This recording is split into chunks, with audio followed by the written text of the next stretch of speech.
Hello everyone. তো আজকে আমাদের হচ্ছে কোর্সের সেকেন্ড ক্লাস। আমরা এখনো আমাদের কিছুটা থিওরি পার্টই আসলে দেখবো। তো আজকের ক্লাসে আমরা দেখবো আসলে বেসিক মলিকুলার বায়োলজি রিলেটেড যে এসেনশিয়াল যে থিওরি গুলা একদমই সিম্পল ওয়েতে, যার সাথে আসলে প্রোটিন কিভাবে কানেক্টেড হলো এবং কম্পিউটারেটেড ড্রাগ ডিজাইনে কিভাবে প্রোটিন এবং স্মল মলিকিউল এই জিনিসপত্রগুলো আমরা আসলে কিভাবে আমাদের দরকার এবং আমরা কিভাবে খুঁজে পাবো এই প্রোটিন বা স্মল মলিকিউল এই জিনিসপত্রগুলো নিয়ে আজকের ক্লাসে আমরা আসলে দেখব। তো তো আমাদের কন্টেন্টই আসলে প্রোটিন এবং স্মল মলিকিউল আজকের পার্টে। আমরা নেক্সট ক্লাসগুলোতে আমাদের যেমন আস্তে আস্তে আমরা যেমন গত ক্লাস দেখছিলাম, আমাদের পুরো জিনিসটা আসলে কি হবে যে প্রজেক্ট যেভাবে আগায় সেভাবে আমরাও আগাবো, মানে কোর্সের ক্লাসগুলোও। তো আমাদের যেই দুইটা মেইন জিনিস জানা লাগে সেটা হচ্ছে ডিজিজের ক্ষেত্রে কোন প্রোটিনটা তার ডিজিজের জন্য দায়ী বা কোন রিসেপ্টরটা দায়ী। তো মোস্টলি দেখা যায় যে এই রিসেপ্টর গুলা বা এনজাইম গুলা মোস্টলি প্রোটিন হয় এবং পুরা জিনিসটাই আসলে ওই প্রোটিনের সাথে কানেক্টেড সামহাউ। এবং এখানে প্রোটিনের এগেইনস্টে আমরা আমাদের ইনস্টিটিউট বা যেই দিকটাতে বেশি ফোকাস সেটা হচ্ছে স্মল মলিকিউল বা লিগ্যান্ড। তো আমরা এমন না যে আমরা আপনাদেরকে কারো যদি পেপটাইড নিয়ে ইন্টারেস্ট থাকে আমরা তাকে ওই জিনিসগুলোতে আসলে ডিসকারেজ করি, বাট দেখা যায় কি প্রত্যেকটা প্রতিষ্ঠান বলি বা প্রত্যেকটা রিসার্চ গ্রুপের বলি একটা ইন্টারেস্ট থাকে যে আমরা ওই পার্টিকুলার ওই ফিল্ডটাতে ইন্টারেস্টেড। তো আমরা আপাতত স্মল মলিকুল বা এই টাইপের লিগেন্ড গুলা নিয়ে বেশি কাজ করার এখন করি এবং সামনেও করার প্ল্যান। কারণ সাধারণত স্মল মলিকুল গুলাতে যে পরিমাণ কাজ করা সম্ভব হয়, অনেক ক্ষেত্রে অনেক মেথড পেপটাইড বেসড ড্রাগ ডিজাইনের ক্ষেত্রে কিছুটা এখানে ড্রব্যাক থাকে। ড্রব্যাক বলতে আমাদের মতো যারা রিসার্চার তারা ওই ধরনের ওই রকম ইয়েটা রাখতে পারে না, যে, আহ, এত রিগোরাস রিসার্চ করার মতো শুরুর দিকে আমরা তাতে কি হারাই ফেলি। তো শুরুর দিকে এই জন্য আমরা লিগ্যান্ড বেস গুলাতে বেশি কাজ করি, কারণ লিগ্যান্ড বেস গুলাতে অনেক মেথড নিয়ে কাজ করা যায়, অনেক অ্যাঙ্গেলে দেখা সম্ভব হয়, যার কারণে এটা নিয়ে কাজগুলা এমনিতেও পপুলার।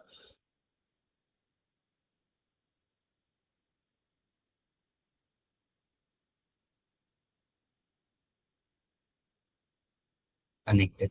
তো প্রোটিন আসলে নর্মালি কোথেকে আসছে যে আমরা জানি যে ডিএনএ, আরএনএ এন্ড প্রোটিন যে সেন্ট্রাল ডগমা অফ লাইফের যে আইডিয়াটা, যে আমার একদমই যে ডিএনএ যে ব্লু প্রিন্ট যে ব্যাপারটা, যে আমার একটা অর্গানিজমের বলি বা যে কোনো স্পিসিসের সব জেনেটিক ইনফরমেশন যেই পার্টিকুলার একটা ইয়াতে আছে স্টোর হয়ে থাকে সেটাকে আসলে ডিএনএ বলা হয়।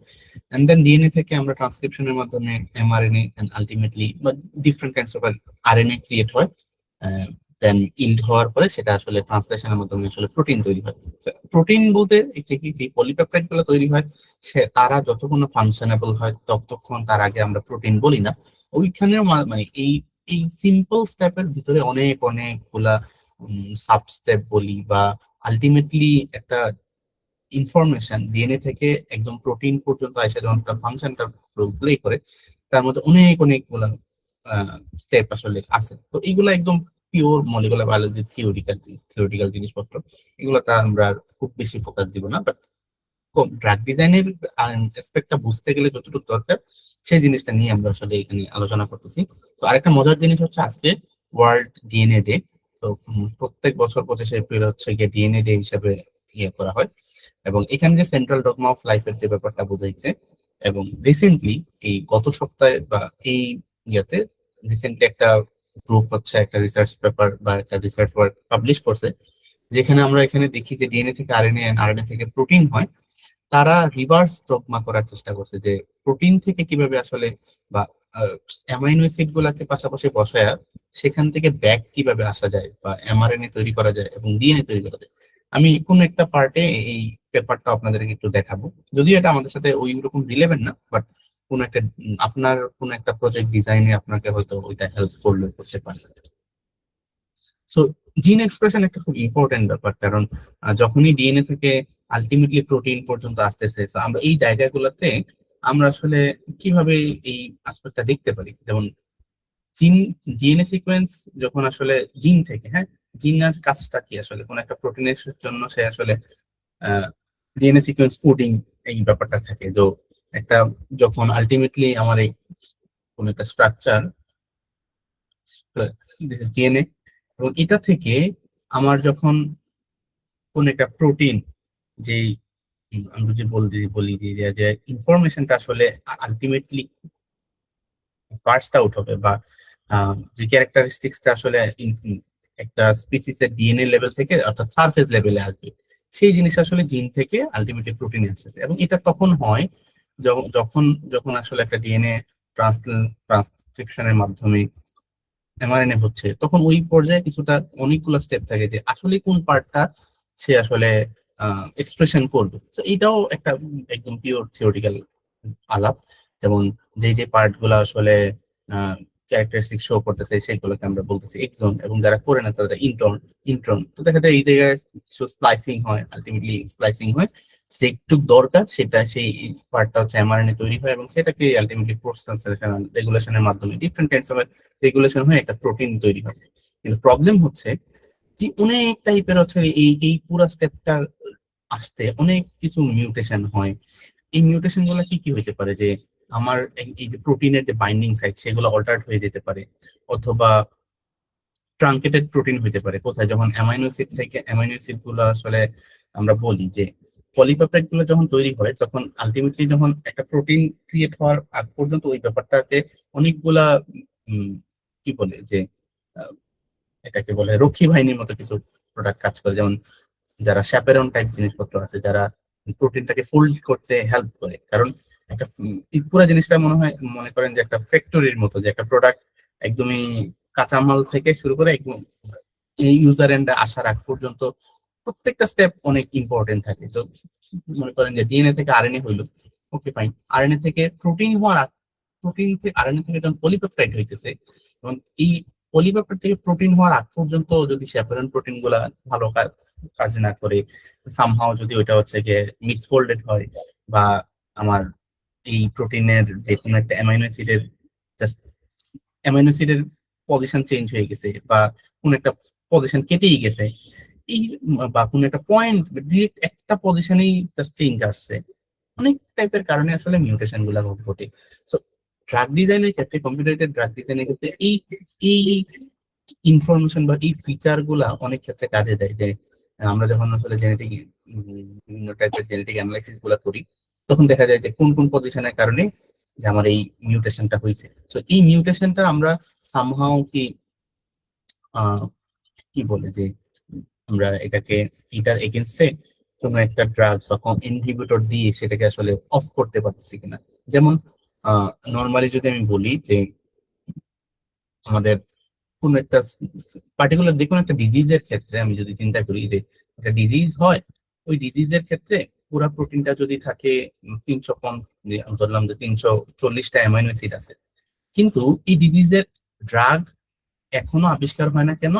হয়তো 340টার ক্ষেত্রে একটা পজিশনে আইসা ওর পয়েন্ট মিউটেশন হয়। লাইক আমার 20 নম্বর অ্যামাইনো অ্যাসিডটা হচ্ছে হিস্টিডিন।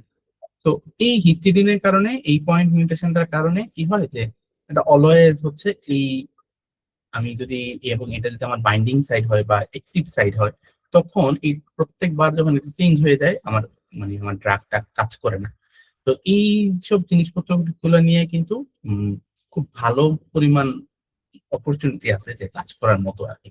তো জিন এক্সপ্রেশন যেহেতু আমরা একদম জিন লেভেলে কাজ করতে করি না, ড্রাগ ডিজাইনের ক্ষেত্রে যেটা হয় আমরা জেনেটিক সিকোয়েন্স অ্যানালাইসিস করি, দেন বা আমরা ট্রান্সক্রিপ্টোমিক অ্যানালাইসিস করতে পারি। করে আমাকে আলটিমেটলি ফাইনালাইজ করতে হয় যে এই ডেটাগুলো দিয়ে কোন কোন প্রোটিনটা বা কোন কোন রিসেপ্টর বা এনজাইমটা আলটিমেটলি আমার এই ডিজিজের জন্য দায়ী, এবং কি কি প্রবলেম হইতেছে ওই জায়গাটাতে, এবং আমি কি করলে ওই জায়গাটা যদি আমাকে ইনহিবিট করাইতে হয় তাহলে আমি ইনহিবিশন করাইতে পারতেছি কিনা, বা আমার যদি এনহান্স করা লাগে। সাধারণত এইগুলোর ক্ষেত্রে ইনহিবিশন মিউটেশন গুলোর ক্ষেত্রে আমি জাস্ট স্টপ করাইতে চাই। তো ইনহিবিশনটা খুব গুরুত্বপূর্ণ একটা রোল প্লে করে এই জায়গাটাতে। তো এটা এক মোটা দাগে একটা ব্যাপার যে আমার যে ট্রান্সক্রিপশনের কি হয় যে ডিএনএ থেকে এমআরএনএ তৈরি হইতেছে, এবং এটা আলটিমেটলি আমার যে ডিএনএ সিকোয়েন্সটা আমার মেসেঞ্জার আরএনএ এর মধ্যে আসলে কপি হইতেছে, লাইক ওর মতো করে জাস্ট পজিশন যে যে ডিএনএ আরএনএ হইতে যা লাগে সেই জায়গায় পজিশন গুলো জাস্ট চেঞ্জ করে নিতেছে, এবং ট্রান্সলেশনে আমরা এই এমআরএনএ থেকে প্রোটিন পাই। আলটিমেটলি এটার সাথে ফোল্ডিং হয়, ফোল্ডিং হওয়ার আগ পর্যন্ত এবং সেই এবং এই সেই প্রোটিনের ক্ষেত্রে খুবই গুরুত্বপূর্ণ একটা ব্যাপার, এবং সেই যদি ডিফারেন্ট হয়ে যায় ওই প্রোটিনের ফাংশনও ডিফারেন্ট হয়ে যায়। এই জিনিসটা আমরা আসলে ড্রাগ ডিজাইনের ক্ষেত্রে দেখি যে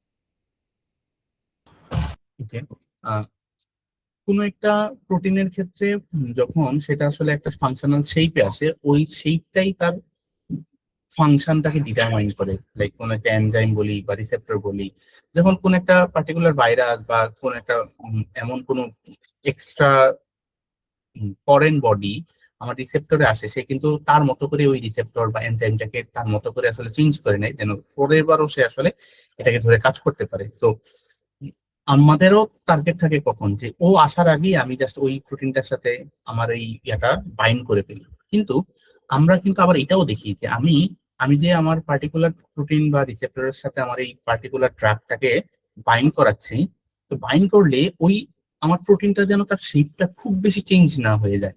আমি যদি আমার প্রোটিনটার শেপ যদি থাকে এরকম, এবং আমি আমার এই পার্টিকুলার আমি যদি হচ্ছে আমার যে ড্রাগ থাকে, যে ড্রাগটা হচ্ছে বললাম যে ড্রাগ মলিকুলটা হচ্ছে এখানে সেটা বাইন্ড করবে।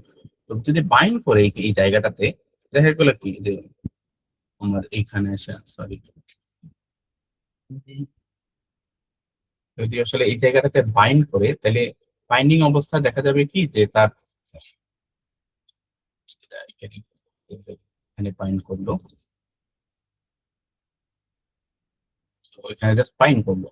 তো এইটা এই প্রোটিনের একটা লাইক, আমরা যদি জিনিসটাকে এমন করি যে আমরা ছোটবেলায় যখন গতিবিদ্যা পড়তাম তখন বলতাম যে এটা হচ্ছে টাইম, তখন টাইম হচ্ছে 0। হ্যাঁ, এটা হচ্ছে একদমই 0 সেকেন্ড। 0 সেকেন্ডে কি হয়েছিল যে আমার এই লিগেন্ডটা হচ্ছে আমার এই প্রোটিন বা টার্গেট সাইটে বাইন্ড করছে। কিন্তু একটা সার্টেন টাইম পরে যদি আমরা দেখি যে আমার লিগেন্ডটা ঠিকঠাক আছে, কোনো সমস্যা নেই, কিন্তু আমরা যেটা দেখলাম যে এই প্রোটিনটা ছোট হয়ে গেছে। প্রোটিনটা ছোট হয়ে গেছে, তার মানে তার শেপ চেঞ্জ হয়ে গেছে কিন্তু। অথবা এই প্রোটিনটা আরেকটা হইতে পারে যে এই প্রোটিনটাই যে যে যে ফোল্ডিং অবস্থায় ছিল, সে ফোল্ডেডটা সে এই ফোল্ডেডটা ছেড়ে দিছে। ফোল্ডেডটা ছেড়ে দিলে যে প্রবলেমটা হবে, বা এই ফোল্ডিংটা অনেক বেশি ট্রাঙ্কেটেড হয়ে বা সংকোচন হয়ে গেলে, শ্রিঙ্ক হয়ে গেলে যে প্রবলেমটা, সেটা হচ্ছে তার এই যে নেটিভ যে ক্যারেক্টারিস্টিক ছিল সেখান থেকে কিন্তু এখানেও সে ফেল করবে এবং এখানেও সে ফেল করবে। তো এইটা আমার যেই যেই ব্যাপারটা হচ্ছে যে এখানে ডিজিজ আসলে আমার ডিজিজটাকে সে ইনহিবিট করে, তো কিন্তু এই জায়গাগুলোতে কি হবে, সে আসলে আলটিমেটলি আরো ডিজিজ কজ করবে। তো এটা একটা প্রবলেম। তো আমাকে তখন আমরা হচ্ছে যেটা ওই যে আমরা লাস্ট ক্লাস দেখলাম যে মলিকুলার ডাইনামিক সিমুলেশন, আমরা সিমুলেশনে এটাই দেখার চেষ্টা করি যে আমি যখন লিগেন্ডটা বাইন্ড করাইলাম তখন আমার এই প্রোটিনটা স্ট্রাকচার কি তার আগের থেকে, আগের পজিশন অর্থাৎ 0 থেকে আমি ধরলাম যে টাইম হচ্ছে 1 ঘন্টা, সাপোজ আমি একটা ড্রাগ খাওয়ার পরে 60 মিনিট টাইম ধরলাম, তো আমার এই 60 মিনিট টাইমের পরে যদি আমার এই শেপটাই চেঞ্জ হয়ে যায়, তাইলে আমার এই ড্রাগটা ভালো না, ড্রাগটার মধ্যে ঝামেলা আছে। তাইলে কেন ঝামেলা আছে? কারণ দেখা যাবে যে সে যখন কোন একটা প্রোটিন মিসফোল্ডেড হবে বা তার শেপ চেঞ্জ হয়ে যাবে, তখন সে আবার দেখা যাবে সে অন্য একটা ডিজিজ কজ করতেছে, তখন এটা আমার হিতে বিপরীত হয়ে যাবে। তো এই জায়গাটাতে অনেক ইম্পর্টেন্ট একটা আইডিয়া হচ্ছে প্রোটিন ফোল্ডিং এর আইডিয়াটা। এবং আপনাদের কারো যদি এই ব্যাপারে মানে ইন্টারেস্ট থাকে, সো এই জিনিসগুলো নিয়ে একটু আর একটু বেটার দেখতে পারেন, কারণ প্রোটিন ফোল্ডিং, শ্যাপেরন প্রোটিন কিভাবে আসলে তারা প্রোটিন ফোল্ডিং হেল্প করে, এই যে জিনিসগুলো সম্পর্কেও একটু আইডিয়া নিতে পারেন। তো একদমই, যেহেতু আমাদের ক্লাসগুলো একদম বেসিক জিনিসপত্র নিয়ে এইটা আজকের ক্লাসটা, তো আমি একদম এই জিনিসপত্রগুলো নিয়েও একটু ফর্মালি আলোচনা করে যাই। এবং আমার ধারণা আপনারা মোটামুটি সবাই এইসব জিনিসপত্রগুলো নিয়ে জানেন, তো তার জাস্ট আরেকটু ওভারভিউ করা। প্রোটিন হচ্ছে বিল্ডিং ব্লক অফ লাইফ, যেটাকে আমরা বলি যে কতগুলো অ্যামাইনো অ্যাসিড দিয়ে আসলে সে একটা long chain of amino acid. তো ততক্ষণ পর্যন্ত সে আসলে অ্যামাইনো অ্যাসিড, যতক্ষণ না সে আসলে ফাংশনেবল। তো এটা কিন্তু একটা ইম্পর্টেন্ট জিনিস যে প্রোটিন ততক্ষণ পর্যন্ত সে মানে প্রোটিন বলতে পারবেন না যে ওইটা জাস্ট একটা লং চেইন অ্যামাইনো অ্যাসিড, যতক্ষণ না সে আসলে ফোল্ডেড হচ্ছে এবং আলটিমেটলি সে কোনো একটা ফাংশনের রোল প্লে করতেছে। তো এটা হচ্ছে একটা ব্যাপার যে different kinds of amino acid পাশাপাশি বসে, এবং প্রোটিন গুলো আসলে কি কি কাজে লাগে, যে আমাদের স্ট্রাকচারে কাজে লাগে, এনজাইম ক্যাটালাইসিসে কাজে লাগে, সিগন্যালিং এ খুব বেশি হেল্প করে। তো অনেকগুলা, আমরা যতগুলো ডিজিজ আমাদের সাধারণত ড্রাগ ডিজাইনের ক্ষেত্রে বা যে কোনো ডিজিজের ক্ষেত্রে অলমোস্ট অনেক ডিজিজই কি হয় যে আমার সিগন্যালিং, আমার এই ট্রান্সপোর্ট, এই এনজাইম ক্যাটালাইসিস, এই সব জিনিসপত্রের সাথে মানে খুব অনেক ক্ষেত্রে কানেক্টেড। দ্যাটস ওয়াই আমাদেরকে এই প্রোটিনটা সবচেয়ে, প্রোটিন নিয়ে অ্যানালাইসিস করা একটা খুব ভালো ওয়ে হচ্ছে ড্রাগ ডিজাইনের ক্ষেত্রে অনেকখানে আগাই থাকা। তো প্রোটিন স্ট্রাকচার লেভেল কি, আমরা কেন, আমরা আসলে ড্রাগ ডিজাইনে এই ক্যাডে কোন পার্টটা নিয়ে আসলে কাজ করবো? তো এখানে আমরা জানি যে প্রোটিনের যে স্ট্রাকচারটা সেটা আসলে হায়ারার্কিটা, এটা 4টা লেভেলে কাজ করে। একটা হচ্ছে অ্যামাইনো অ্যাসিড, যে সরি প্রাইমারি। তো প্রাইমারি স্ট্রাকচারে কি হয়, নর্মাল জাস্ট অ্যামাইনো অ্যাসিড গুলা থাকতেছে যে একটা একটার সাথে জাস্ট অ্যাটাচ হয়ে। এবং সেকেন্ডারি ক্ষেত্রে আমরা আলফা এবং বিটা শীট দেখি যে একটা একটার সাথে হচ্ছে কি সমান্তরালে থাকতেছে, কেউ হচ্ছে 90 ডিগ্রি অ্যাঙ্গেলে থাকতেছে। তো দুইটা ইয়া কাজ করতেছে, এবং এই দুইটাকে একসাথে আমরা মার্চ করে কাইন্ড অফ টার্সিয়ারি এবং কোয়াটারনারি মাল্টি সাব ইউনিট এই ধরনের জিনিসপত্র লিখি।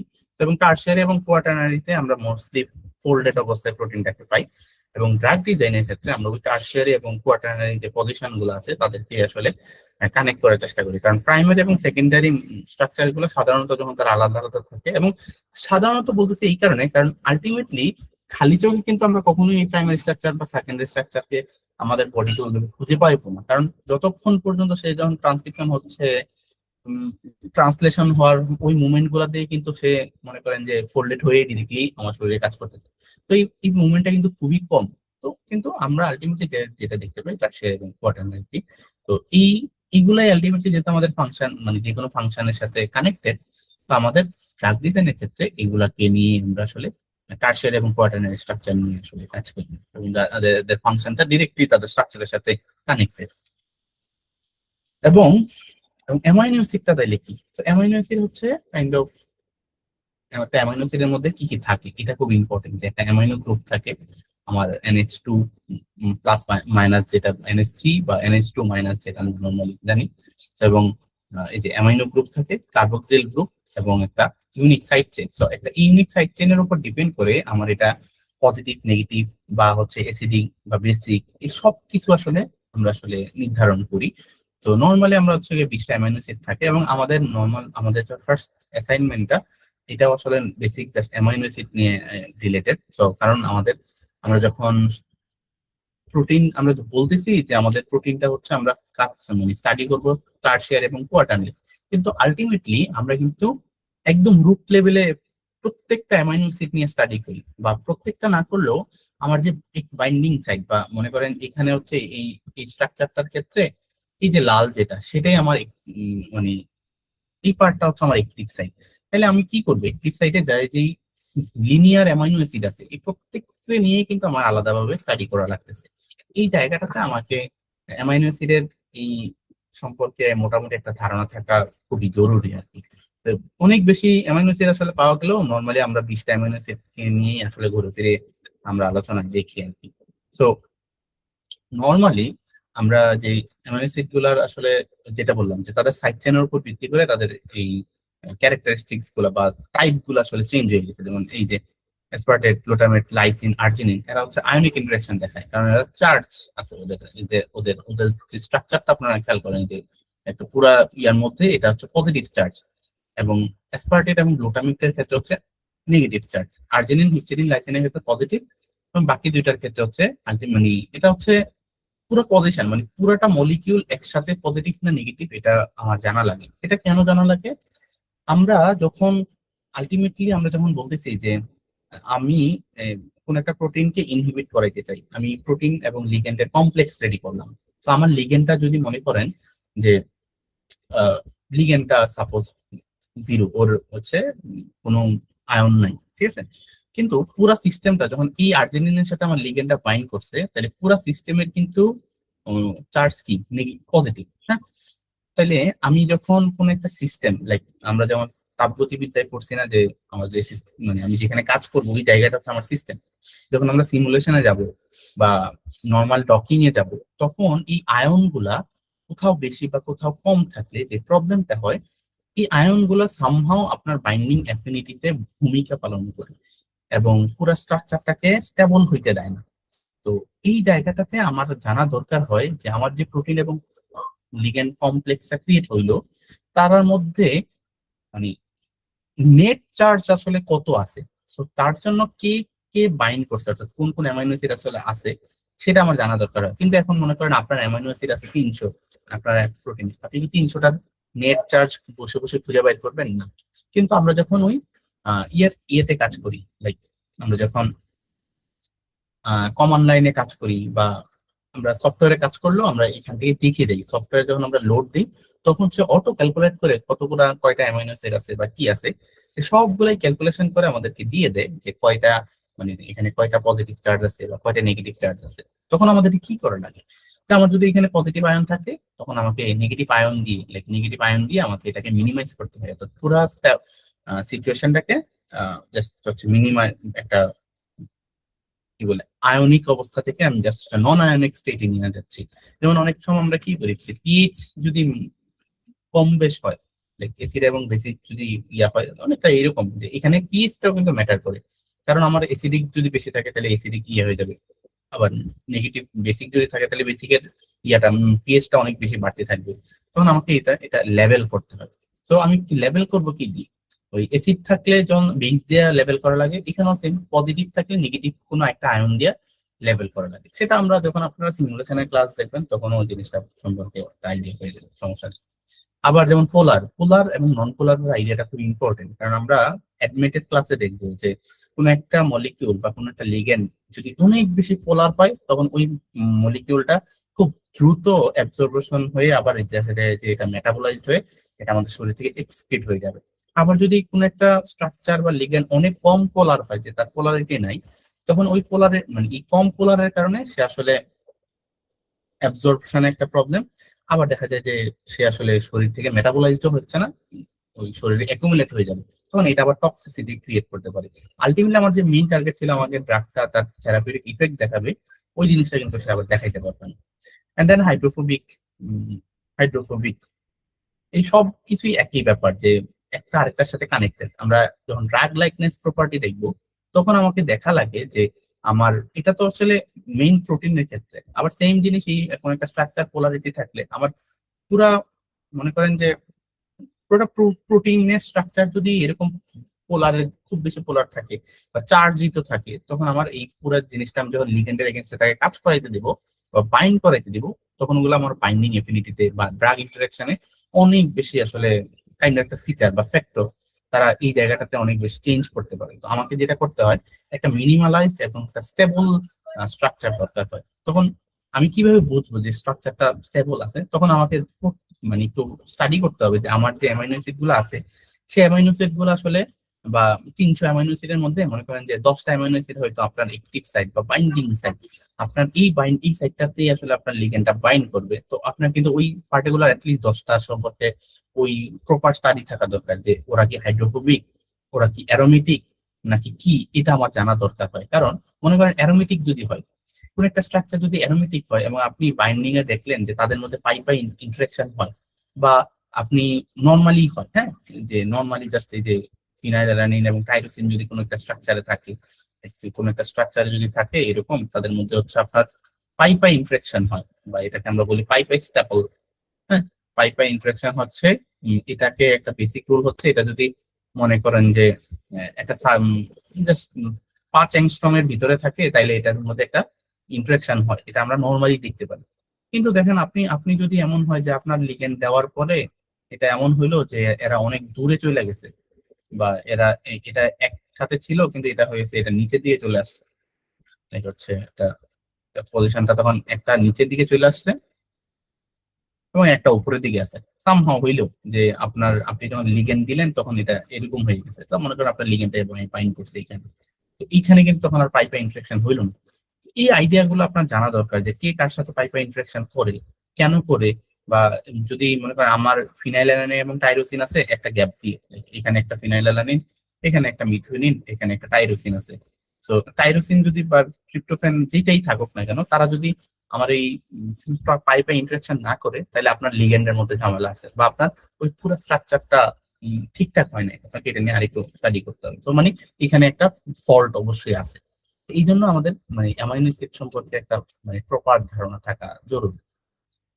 এবং প্রোটিন ফাংশন ক্লাস, তো প্রোটিনের আমরা যে বলতেছি যে কেন আসলে আমি প্রোটিনটাকে নিয়ে আমাদের ক্যাটে টার্গেট করা হয়, কারণ মোস্টলি যে প্রোটিনের যে টাইপ গুলো আমরা দেখি, একটা হচ্ছে এনজাইম, একটা হচ্ছে রিসেপ্টর, আয়ন চ্যানেল, ট্রান্সপোর্টার এবং স্ট্রাকচারাল প্রোটিন। তো এই এনজাইম গুলো আসলে কি করে, দেখা গেছে কি মোস্ট অফ দ্য ড্রাগের কমন টার্গেট হচ্ছে এই এনজাইম গুলা। কেন ড্রাগ টার্গেট? কেন? কারণ অনেক সময় দেখা যায় যে এই এনজাইম গুলাই অনেক ডিজিজ ফ্যাসিলিটেট করে, বা অনেক ভাইরাস বলি, ব্যাকটেরিয়া বলি, তাদের ওই তাদেরকে ওই রিসেপ্টর হিসাবেও এই এনজাইম গুলা কাইন্ড অফ অনেক ক্ষেত্রে কাজ করে, বা ক্যাসকেডিং প্রসেসে যেরকম মানে মলিকুলার যে সিগন্যাল দেওয়ার কথা, এই এরা অনেক ক্ষেত্রে এটা এই জায়গাটাতে অনেক বেশি রোল প্লে করে। যেহেতু নর্মাল মনে করেন ব্যাপারটা অনেকটা এইরকম যে একজন পোস্টম্যান সব সময় হচ্ছে গিয়ে আপনার বাসায় আহ, পত্রিকা পাঠায়, বা আপনার বাসায় হচ্ছে গিয়ে চিঠিপত্র নিয়ে যায়।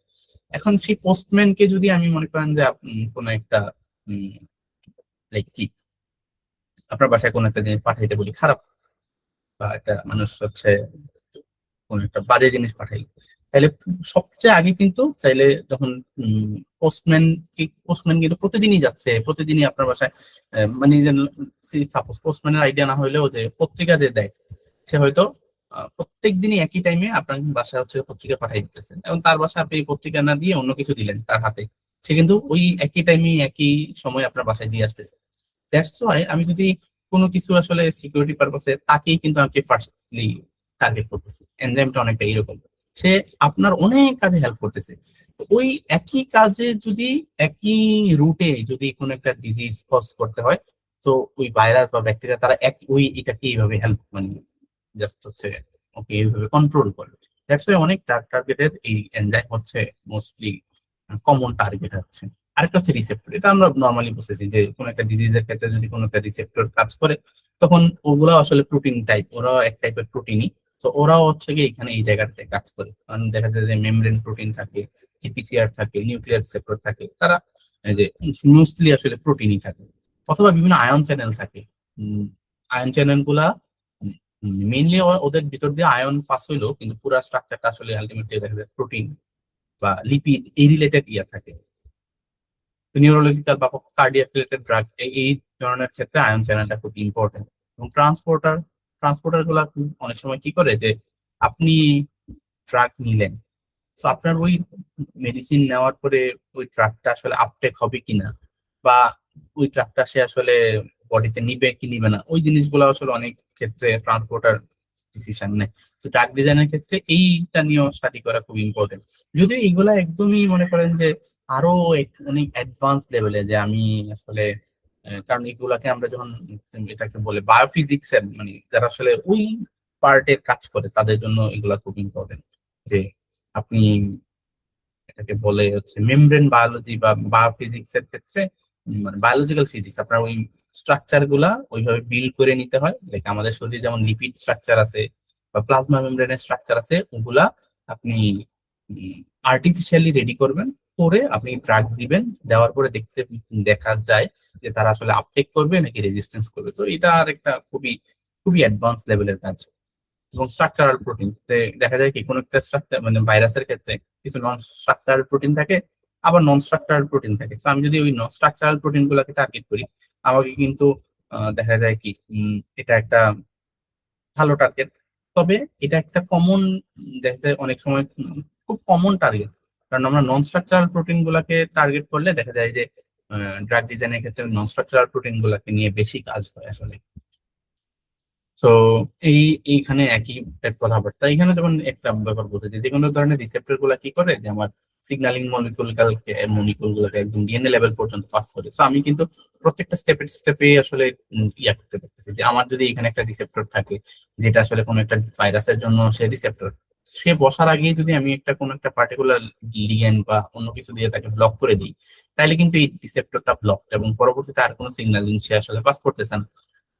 তো তখন কিন্তু আমি আসলে ড্রাগটাকে, আমি এই ডিজিজটাকে ওইভাবে মিনিমালাইজ করতে পারতেছি। এটাও দেখেন যে এটা একটা কমন উদাহরণ যে কোভিড-19 ক্ষেত্রে সার্স-CoV-2 কিভাবে আসলে কাজ করে, এটা একটা লাইফ সাইকেল তার।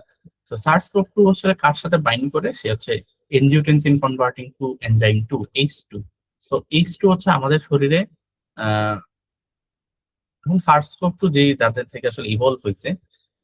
তো অনেক অর্গানিজমের ইয়াতেই আসলে H2 একটা কনজার্ভ রিসেপ্টর। সো এটা স্ট্রাকচারটা দেখা গেছে, মনে করেন এমন যে কোন একটা ডিজিজ, যেমন অ্যানথ্রাক্স বা কোন একটা ডিজিজ, যেটাকে আমরা জোনোটিক ডিজিজ বলি, এগুলো আসলে কেন হয়? কারণ ওই একই রিসেপ্টর ওই প্রাণীর দেহ ছিল এবং এই একই রিসেপ্টর আপনার শরীরেও আছে। এটা একটা মোস্টলি মানে one of the main reason. তার কারণে কি হয় যে ওই একই ডিজিজ যখন আমার কাছে আসে তখন সে আমার রিসেপ্টরকে একসাথে পায়, তখন তো তারা বাই ব্রাদার একসাথে কানেক্ট হয়ে যায়। এন্ড দেন তারা হচ্ছে কানেক্ট হয়ে তারা এই যে ভাইরাল এন্ট্রি হয়, H2 ডাউন রেগুলেট হয়। যখন সে আসলে কাজ করছে, সে মনে করে তাকেই আসলে সে তখন ম্যানিপুলেট করে করে দেন হচ্ছে গিয়ে ভাইরাল আরএনএ আছে গিয়ে এখানে রিলিজ করে। রিলিজ করার পরে সে আলটিমেটলি ট্রান্সলেশন হয়ে রেপ্লিকেশন হয়ে আমাদের যে ইয়ে আছে, আলটিমেটলি এন্ডোপ্লাজমিক রেটিকুলাম, এটাতে হিউম্যান যে হোস্ট সেলে কিন্তু সেখানে সে সবকিছু করে জাস্ট অ্যাসেম্বল হয়ে আবার সে আবার তার এই সাইকেলটাকে এইভাবে ইয়া করতেছে।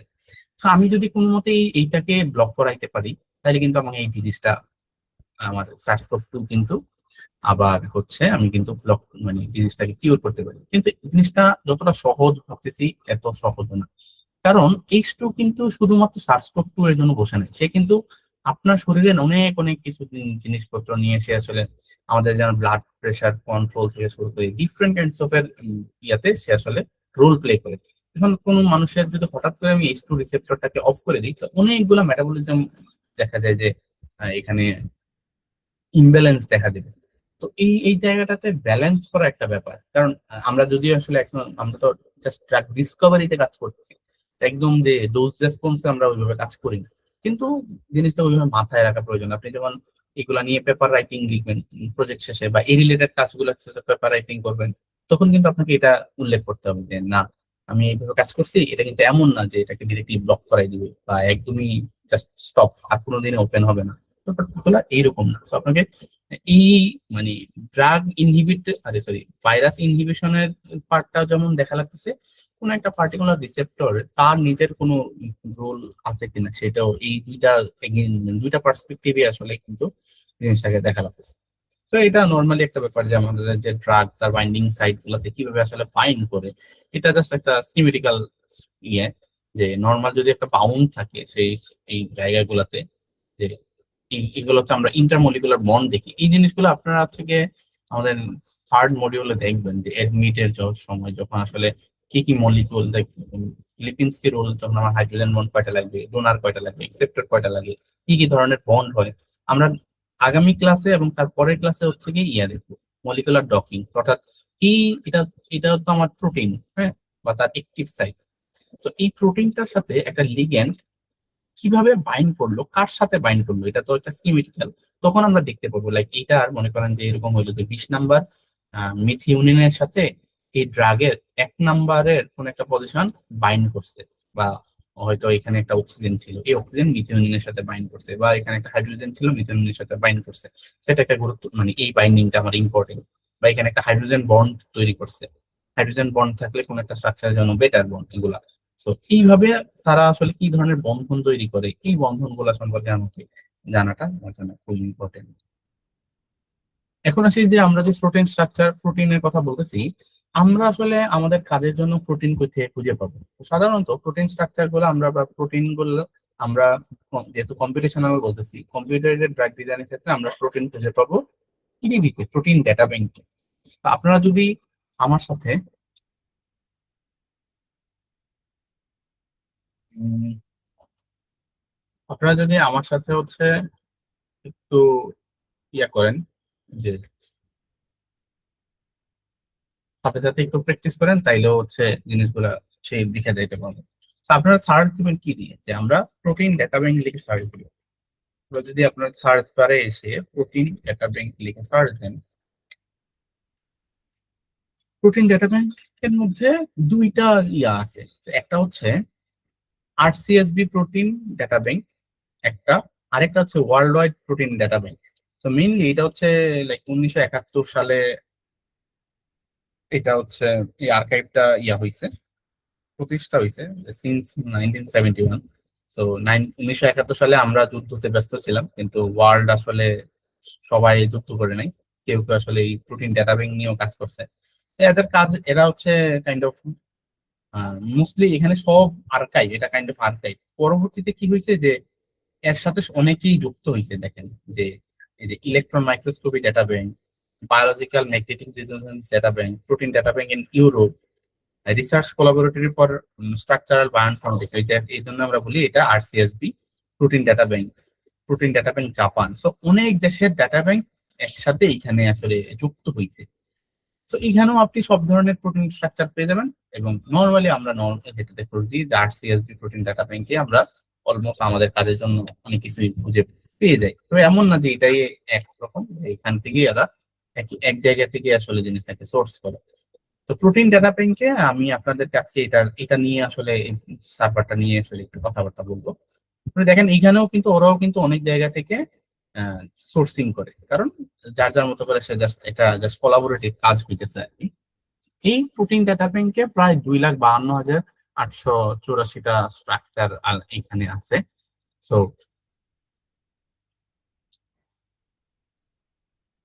এখানে দেখেন একদম 2,52,456টা হচ্ছে এক্সপেরিমেন্টাল, আর ইন্টিগ্রেটিভ হচ্ছে ডিফারেন্ট। বাট মেইনলি এক্সপেরিমেন্টাল যেগুলো, এগুলো একদম অথেন্টিক। এখানে কিন্তু সব আছে, তো আমরা সবগুলা দেখবো। কিন্তু এখানে যে যে জিনিসপত্র, আমি যদি একটা স্ট্রাকচারের জন্য যাই, লাইক এই যে H2 এর ক্ষেত্রে আমি যদি চিন্তা করেন একটা স্ট্রাকচার, আমি লাস্ট ক্লাসে যেটা দেখাইছি, আপনি যদি কোন একটা স্ট্রাকচার মনে করেন, আমি SARS-CoV-2 নিয়ে কাজ করি, হ্যাঁ। তো আমি SARS-CoV-2 নিয়ে সার্চ দিব, যে এখানে যেটা ছিল, দেখেন আমি এখানে লিখি SARS-CoV-2। SARS-CoV-2 কে আমি সবসময় এখানে পাবো কিনা এটা দেখি। SARS-CoV-2, আপনার যদি পার্টিকুলার কোনো একটা অর্গানিজমের ইয়া লাগে, তো এখানে দেখেন এখানে কিন্তু অনেকগুলো, এই যে SARS-CoV-2 প্রক্সিমাল স্টেম লুপ 5, এই যে 5 SL5 এ of SARS-CoV-2, Omicron stem loop motif, এটা SARS-CoV-2।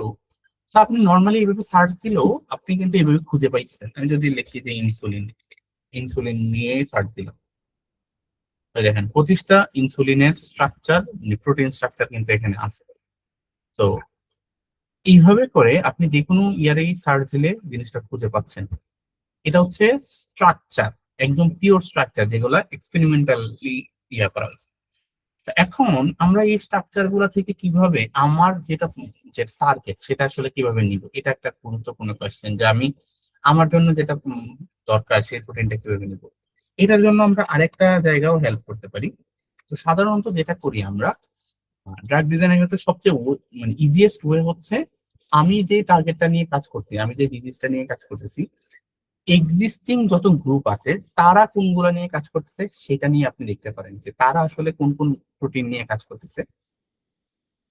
তাদের মানে নর্মালি দেখা যায় আপনি দেখতে পারেন এক্সপেরিমেন্টালি কোন প্রোটিনটা কাজ করতেছে, বা অথবা তারা ইনসিলিকো কাজেই কোন প্রোটিনটা নিয়ে কাজ করতেছে। হয়তো তাদের ড্রাগ ডিজাইনের অ্যাপ্রোচটা ডিফারেন্ট, কিন্তু তারা একই প্রোটিন নিয়ে কাজ করতেছে।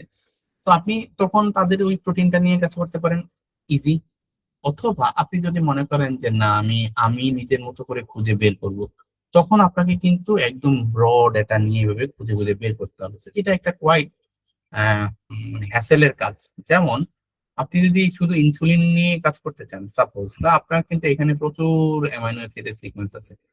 তো আপনি যদি স্ট্রাকচার চাইতে চান, তাহলে ডিরেক্টলি স্ট্রাকচার কিন্তু এখানে আছে, ডিরেক্টলি একদম 3D স্ট্রাকচার। একটা 3D স্ট্রাকচার আমি এখানে দেখাই, তারপরে আমি এই ইউনিপ্রোটের আলাপটাতে আসতেছি। আপনি জাস্ট হচ্ছে গিয়ে যদি একটা মনে করেন আমি এই প্রোটিনটা নিয়ে আগাবো, এবং আমি দেখলাম যে একটা গ্রুপ এই প্রোটিনটা নিয়ে আগাইতেছে, আমি কিন্তু নর্মালি এই যে যদি দেখি যে ওদের প্রোটিনটা ওরা ইনক্লুড করে রাখছে যে 1A7F, যেমন আমরা, আমি যদি আপনাদেরকে আমাদের লাস্ট ক্লাসের ব্যাপারটাই দেখাই, তো ওইখানে কিন্তু আমরা হচ্ছে কি এটা আমরা যখন মেথড সেকশন লিখি তখন আমরা বলি যে আমাদের এই প্রোটিন, আমরা এই কাজের মধ্যে কিন্তু এই প্রোটিনটা ইউজ করছি। লাইক যে প্রোটিন স্ট্রাকচার প্রিপারেশনের মধ্যে the necessary retrieval of target protein PDB ID 5DXT, যে আমি কিন্তু যে প্রোটিনটা নিছি সেটা কোথা থেকে নিছি, এই যে RCSB প্রোটিন ডাটা ব্যাংক থেকে আমি কিন্তু এই প্রোটিনটা কালেক্ট করছি, এটা বলে দিছি। আপনি যদি পেপারের মধ্যে তখন পিডিবি আইডিটা খুঁজে পান, আপনি কিন্তু জাস্ট এটাকে কপি করেই জাস্ট নর্মালি এই যে এখানে বসাই এলে এখানে যদি সার্চ দেন তাহলে আপনি কিন্তু এইটা এই যে পিডিবি আইডির এই প্রোটিনটা পেয়ে গেলেন। খুবই ইজি, এটা আপনি এভাবে খুঁজে বের করতে পারেন। আর যদি না আপনি সিঙ্গেল সিঙ্গেল খুঁজে বের করবেন, তখন আপনাকে কিন্তু এই প্রতিটা ধরে ধরে ওইভাবে আপনি মনে করেন এখানে ইনসুলিনের যে ব্যাপারটা, আহ, আমার এখানে ডিফারেন্ট ডিফারেন্ট অর্গানিজমের ইনসুলিন আছে, তো আমার দরকার হিউম্যান হোমোসেপিয়েন্সের, আমি কিন্তু দেখলে এখানে হোমোসেপিয়েন্স দিয়ে জাস্ট মানুষের মধ্যে কোন কোন ইয়ে আছে সেটা খুঁজে বের করতে পারি। অথবা এই জায়গাটা যদি একটু খেয়াল করেন যে দেন আরেকটা ইয়ে আছে যে এক্সপেরিমেন্টাল মেথড। এক্সপেরিমেন্টাল মেথডের মধ্যে কি কি আছে, X ray diffraction, solution NMR, electron microscopy, powder diffraction, solid state NMR. So এইগুলা খুব ডিফারেন্ট ডিফারেন্ট মেথড। তো এক্সরে ক্রিস্টালোগ্রাফি বা এই ধরনের জিনিসপত্রগুলোতে যেটা দেখায় যে মনে করেন যে ডিফারেন্ট ওয়েতে আসলে তারা প্রোটিন গুলাকে আসলে স্ট্রাকচার প্রেডিক্ট করার চেষ্টা করে। তো তারা এগুলা এক একটা অনেক বেশি সময় সাপেক্ষ বা দীর্ঘদিনের কাজ থাকে আর কি। তো এই তিনটা মেথড হচ্ছে আপনার একদমই এক্সপেরিমেন্টাল। আর এই হোমোলজি বেজ মডেলিং হচ্ছে যদি আপনার কাছে স্ট্রাকচার না থাকে, লাইক আপনি সিকোয়েন্সিং করে একটা স্ট্রাকচার পাইলেন যে লাইক আমার অ্যামাইনো অ্যাসিডের সিকোয়েন্সটা হচ্ছে এরকম, মনে করেন যে এরকম একটা সিকোয়েন্স, আপনি সিকোয়েন্সিং করে কিন্তু এই স্ট্রাকচারটা খুব সহজে পাওয়া যাবে। কিন্তু এই মানে এই সিকোয়েন্স অর্থাৎ অ্যামাইনো অ্যাসিডের যে ওই যে প্রাইমারি ইয়াটা, ঠিক আছে, প্রাইমারি স্ট্রাকচার যেটাকে আমরা বলতেছি জাস্ট লিনিয়ার ফরমেশনটা, কিন্তু এই অ্যামাইনো অ্যাসিডটা কিভাবে আসলে ফর্ম করে আছে এইটা কিন্তু অনেক ইম্পর্টেন্ট। কেন? কারণ আমরা আগেই বলছিলাম যে প্রোটিনের স্ট্রাকচার কিন্তু তার আহ, তার যে হচ্ছে ক্যারেক্টারিস্টিক সেটাকে কিন্তু ডিফাইন করে।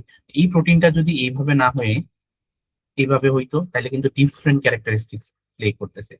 তাইলে এইটা জানার পাশাপাশি কিন্তু আমাকে জানতে হইতেছে যে এই প্রোটিনের স্ট্রাকচারটা কিরকম আছে, সেটা কিন্তু আমার জানা খুবই ইম্পর্টেন্ট।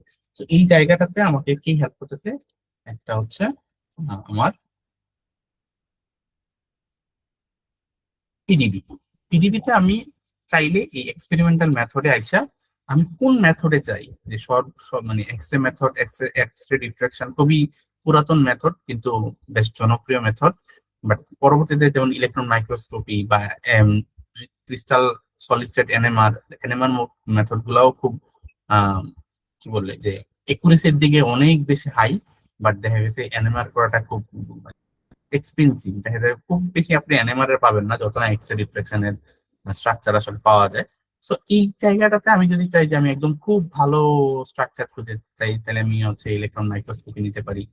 তাহলে যে যে স্ট্রাকচার গুলো আমার দরকার তাহলে কিন্তু তারা ইলেকট্রন মাইক্রোস্কোপির মাধ্যমে আসলে ইয়া হয়েছে, স্ট্রাকচার প্রেডিক্ট হয়েছে, এগুলো দেখা যায়। আরেকটা ইম্পর্টেন্ট হচ্ছে রিফাইনমেন্ট রিজলিউশন। রিজলিউশন হচ্ছে এমন একটা ব্যাপার যে যেই স্ট্রাকচারের রিজলিউশন যত কম এখানে, এই স্ট্রাকচারটা কত ভালো। এটা কিভাবে আমরা যখন আমরা এটা বলি যে কোন একটা স্ট্রাকচার বা ইমেজের ক্ষেত্রে যদি রেজুলেশন ভালো থাকে তাইলে কিন্তু আমরা বলি যে এটা স্ট্রাকচার ভালো, কিন্তু এইখানে বলতেছি যে লেস রেজুলেশন মানে বেটার স্ট্রাকচার। হ্যাঁ, এটা আমি সেইভাবে এখানে লিখি যে sorry, তো এটা হচ্ছে লেস রেজুলেশন বেটার স্ট্রাকচার। তো এই স্ট্রাকচারটার হিসাব আপনাকে একটু বুঝতে হবে যে কিভাবে হয়। যে লেস রেজুলেশন বলতে আসলে কি বোঝাচ্ছে, যে এইখানে কোন একটা স্ট্রাকচারের পজিশন যদি মনে করেন যে এই যে আমি যদি একটা একটা প্রোটিনে যাই, এখানে দেখবেন যে এটা লেখা আছে যে এই ইয়াটার ক্ষেত্রে আমি ইলেকট্রন মাইক্রোস্কোপি না দিয়ে এক্স রে ডিফ্রাকশন এটা দেখাই। তো এইখানে দেখেন এটাকে বলা হয়েছে যে মেথডটা এক্স রে ডিফ্রাকশন এবং রেজুলেশন হচ্ছে 2.5 অ্যাংস্ট্রম। অর্থাৎ রেজুলেশনের ব্যাপারটা হচ্ছে আমি আমরা যখন আসলে কোনো একটা স্ট্রাকচারকে এই যে লাইক আমি যদি জুম করি, এই যে এক একটা পিক্সেল কিন্তু ক্রিয়েট হয়। তো আপনি কত কম অ্যাংস্ট্রমে আসলে এই জিনিসটা মানে যত কম অ্যাংস্ট্রম থাকে তত ছোট ছোট টুকরায় আসলে আপনি জিনিসটাকে দেখতে পারেন। অর্থাৎ এইখানে মনে করেন এটাকে আমি যে এই যে এত জুম করলাম, আপনি কিন্তু ভালোভাবেই দেখতে পারতেছেন। কিন্তু এটা যদি ফাটা ফাটা হইতো, ফাইটা যাইতো, তাইলে কিন্তু আমি বলতাম লাইক মনে করেন এই পজিশনটা হচ্ছে এক এক অ্যাংস্ট্রমে আমি দেখতেছি, লাইক এটাকে আমি ভালোই দেখতেছি, তাইলে আমি বললাম যে এইটার ছবির রেজুলেশন হচ্ছে 1 অ্যাংস্ট্রম, আমি বুঝতেছি। কিন্তু আমি মনে করেন যে এটা দেখতে পারলাম না, তাহলে আমি একটু আরেকটু দূর থেকে দেখার চেষ্টা করলাম, তাহলে এটা বললাম যে এটা 2 অ্যাংস্ট্রম। 2 অ্যাংস্ট্রম হচ্ছে এখানে বক্স গুলা কিন্তু তখন লাইক হচ্ছে যে অ্যাংস্ট্রমের ক্ষেত্রে এরকম জিনিসটা হচ্ছে লাইক আমি তাকে ছবিটা এই যে যতগুলা ছোট ছোট পিক্সেল ক্রিয়েট করে না, আমি 1 অ্যাংস্ট্রমে যদি আমি তাকে একটা ছোট করে যদি আমি তাকে ভালো মতন দেখতে পারি, তাহলে আমি বলবো যে এটা অ্যাংস্ট্রম রেজুলেশনেই বেটার, খুব ভালো দেখা যাইতেছে। অর্থাৎ এই যে ছোট ছোট পিক্সেল গুলা হয় না, এটা এই যে চিন্তা করেন যে এখানে যে পিক্সেল গুলা ক্রিয়েট হয়েছে, আমি যদি এই এই ছোট্ট একটা পিক্সেলে আমি তারা আসলে বুঝতে পারি, তাইলে আমি বলবো যে 1 অ্যাংস্ট্রমে বোঝা যায়। আর যদি না এই জায়গাটায় আমি যখন আসবো ছবিটা তোলা হয়, তা আমাদের ছবিগুলো অনেক সময় কি হয়, জুম করলে ছবিটা ফেটে যায় না, তাহলে কিন্তু আমি যদি দূর থেকে দেখি তখন কিন্তু আমি মোটামুটি একটা আইডিয়া পাই। কারণ এই স্ট্রাকচার গুলো প্রেডিক্ট করা কিন্তু খুবই টাফ। এবার আমি যদি এই ছবিটা আপনাদেরকে এই ছবিটা আর একটু ইয়ে করে দেখাই যে দেখেন এই ছবিটা আমি যদি এখান থেকে আপনাদেরকে দেখাইতেছি, ছবিটা ভালোই দেখাইতেছে, কিন্তু আমি যদি ছবিটা খুব কাছাকাছি আসি, দেখেন এটা কিন্তু ঝাপসা। এই যে এই ইস্টু লেখাটা কিন্তু ঝাপসা, এটা কিন্তু বোঝা যাচ্ছে না। এটা কিন্তু ইম্পর্টেন্ট আপনার স্ট্রাকচার বোঝার ক্ষেত্রে। আমি যদি এটা যদি আমি ঝাপসাই বুঝি, তাহলে তো আমি বুঝলাম মানে আমি এটা নিয়ে কাজ করতে পারতেছি না। কিন্তু আমি যদি যখন দূর থেকে দেখতেছি, তখন একটা আইডিয়া পাইতেছি যে আচ্ছা এটা এটা S2 এটা ইয়া। অর্থাৎ কেন হইলো এই এই এই প্রবলেমটা কেন হইলো? কারণ প্রবলেমটা হয়েছে আপনার কাছে যত ভালো ক্যামেরা, আপনি তত ডিটেইলসে ছবি তুলতে পারতেছেন। এখন আপনার কাছে ক্যামেরা ভালো নাই, তখন কিন্তু আপনি ইন ডিটেল ছবি তুলতে পারতেছেন না। তখন কিন্তু কি হয়, ছবিটাকে যদি আমি জুম করি, তখন কিন্তু ছবিটা ঝাপসা হয়ে যায়। অনেকটা প্রোটিনের স্ট্রাকচারের ক্ষেত্রেও জিনিসটা এইরকম। আচ্ছা 2 অ্যাংস্ট্রম হচ্ছে আপনি এই 2.5 অ্যাংস্ট্রম থেকে আলটিমেটলি এই ছবিটা তোলা হয়েছে দূর থেকে। এই এতটুকু দূরত্ব পর্যন্ত আপনি গিয়ে স্ট্রাকচার গুলা ভালোভাবে বুঝতে পারবেন। এর চেয়ে কম দূরত্ব অর্থাৎ 1 অ্যাংস্ট্রম বা জিরো, জিরোর চেয়ে জিরো তো জিরোই, মানে এর চেয়ে কম অ্যাংস্ট্রমে আপনি স্ট্রাকচারটা ভালো মতন করে বুঝতে পারবেন না। আর যদি একটু দূরে যান তাহলেও আপনি বুঝতেছেন, কিন্তু ইন ডিটেল স্ট্রাকচারটা ওই এত ভালো মতন ওরা ছবিটা তুলতে পারেনি। তো দ্যাটস ওয়াই রেজুলেশন যখন আমরা চুজ করব, তখন আমাদেরকে চুজ করতে হবে কমপক্ষে 3 অ্যাংস্ট্রমের নিচে। এই যে দেখেন এখানে কিন্তু আছে যে 0.5 এর থেকে 1 পর্যন্ত। তো এগুলা কিন্তু খুবই ভালো স্ট্রাকচার। অর্থাৎ মনে করেন যে সাপোজ নর্মালি আমাদের ভাষায় বুঝতে গেলে যে খুব ভালো মোবাইল দিয়ে ছবি তুলছে, বা ছবিটা আসলে খুব ভালো ক্যামেরা দিয়ে আসলে ছবি তোলা হয়েছে, তার কারণে এই 0.5 অ্যাংস্ট্রম পর্যন্ত তাকে ডিফাইন করা পসিবল। এই যে এই রেজুলেশনটা 0.5 অ্যাংস্ট্রম পর্যন্ত তাকে ডিফাইন করা পসিবল।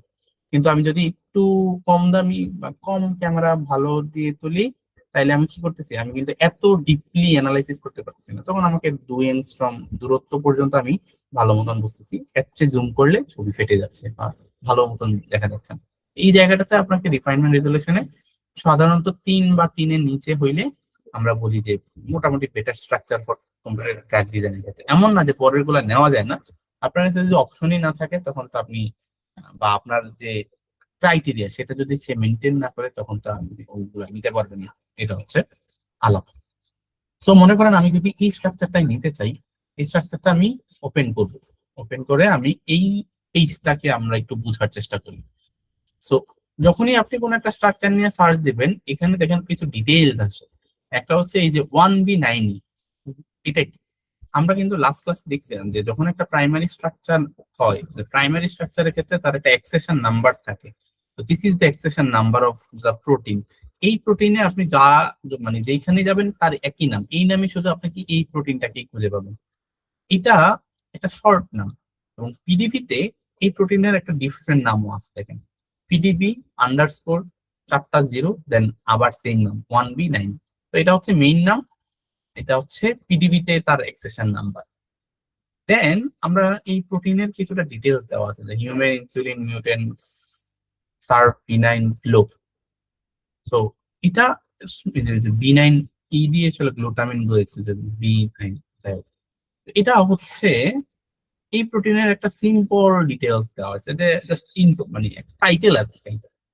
এবং এই পিডিবি প্রত্যেকটা প্রোটিন ডেটা ব্যাংকে প্রত্যেকটা প্রোটিনের আন্ডারে একটা ডিওয়াই নাম্বার দেওয়া হয়েছে। দেখেন যে ডিওয়াই কি, যে ডিওআই ডিজিটাল অবজেক্ট আইডেন্টিফায়ার। তো এটা দিয়ে আপনি এই যে এই স্ট্রাকচারটা তো ডিজিটালি আছে, তো এটাকে ডিজিটালি আমরা হচ্ছে আইডেন্টিফাই করতে পারতেছি। এন্ড দেন এই প্রোটিনের ক্লাসিফিকেশন বেস থাকে, এটা হচ্ছে হরমোন বা গ্রোথ ফ্যাক্টর। ইনসুলিন হচ্ছে আমার হরমোন বা গ্রোথ ফ্যাক্টর, সেটা সে ক্লাসিফিকেশন করেছে। এটা কোন অর্গানিজমের এই প্রোটিনটা? এই প্রোটিনটা হচ্ছে হোমোসেপিয়েন্সের। আপনি যদি চান যে আমি অন্য অর্গানিজমের নিতে চাই, তাহলে কিন্তু সে আপনি চাইলে নিতে পারবেন, যে লাইক যে বোস্টোরাস মাসকুলাস এরকম কোনো একটা প্রোটিন যদি আমি নিই, দেখবেন যে এখানে কিন্তু লেখা থাকে যে এটা হচ্ছে হোমোসেপিয়েন্স, এবং মাসকুলাসেও পাওয়া যায়। তার মানে এই প্রোটিনটা দুইটা অর্গানিজমেই সেম। এটা হচ্ছে একটা ব্যাপার।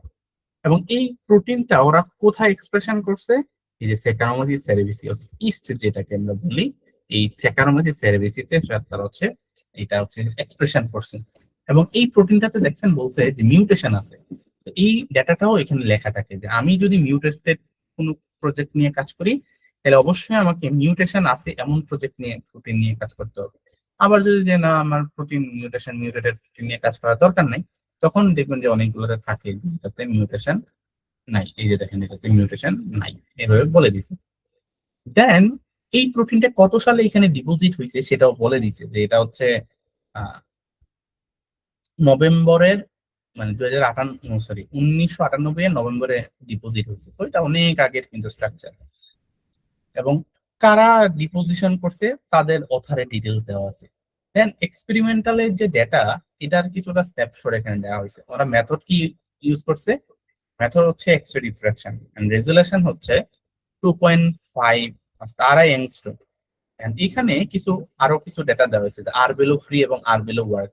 এগুলো হচ্ছে এই যে এখানে বলা হয়েছে যে R factor reported by the deposition authors, অর্থাৎ যারা কাজ করছে তারাই এসে এটা ডিটেলস দিছে। তো আপনি আরো এক্সপেরিমেন্টাল ডিটেলস গেলেই এখানে হচ্ছে জাস্ট ওনারা এক্সপেরিমেন্টালি কি কি কাজ করছে সব কিছুর এখানে ডিটেলস দেওয়া হয়েছে, যে কি কি মেথড করছে, ক্রিস্টাল ডেটা, ডিফ্রাকশনের ডেটা, যে আপনার হচ্ছে ডেটা কালেকশন, রিফাইনমেন্টের ডেটা, সব কিছু এখানে আপনার এই যে মোটামুটি এখানে দেওয়া আছে। যদিও আমাদের ওই ওদের এক্সপেরিমেন্টের ডেটা নিয়ে খুব বেশি স্টাডি করা লাগে না, কারণ আমাদের দরকার প্রোটিনের মনে করেন যে মরফোলজিক্যাল ডেটা গুলা, যে কি আছে, কোন ডাইরেক্টিভ সাইট, তার ক্যাটালিটিক ট্রায়াড আছে কিনা, কিভাবে কাজ করতেছে, এই জিনিসপত্র গুলো আমার হচ্ছে দরকার লাগে আর কি। So এটা আমাদেরকে তখন ডিসাইড করা লাগে।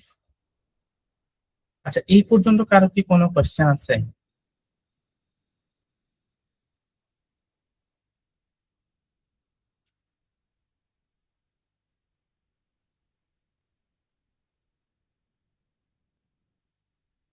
কেউ যদি মানে একটু রেসপন্স করতেন যে কারো কোনো কোয়েশ্চেন আছে কিনা। না ভাইয়া নাই।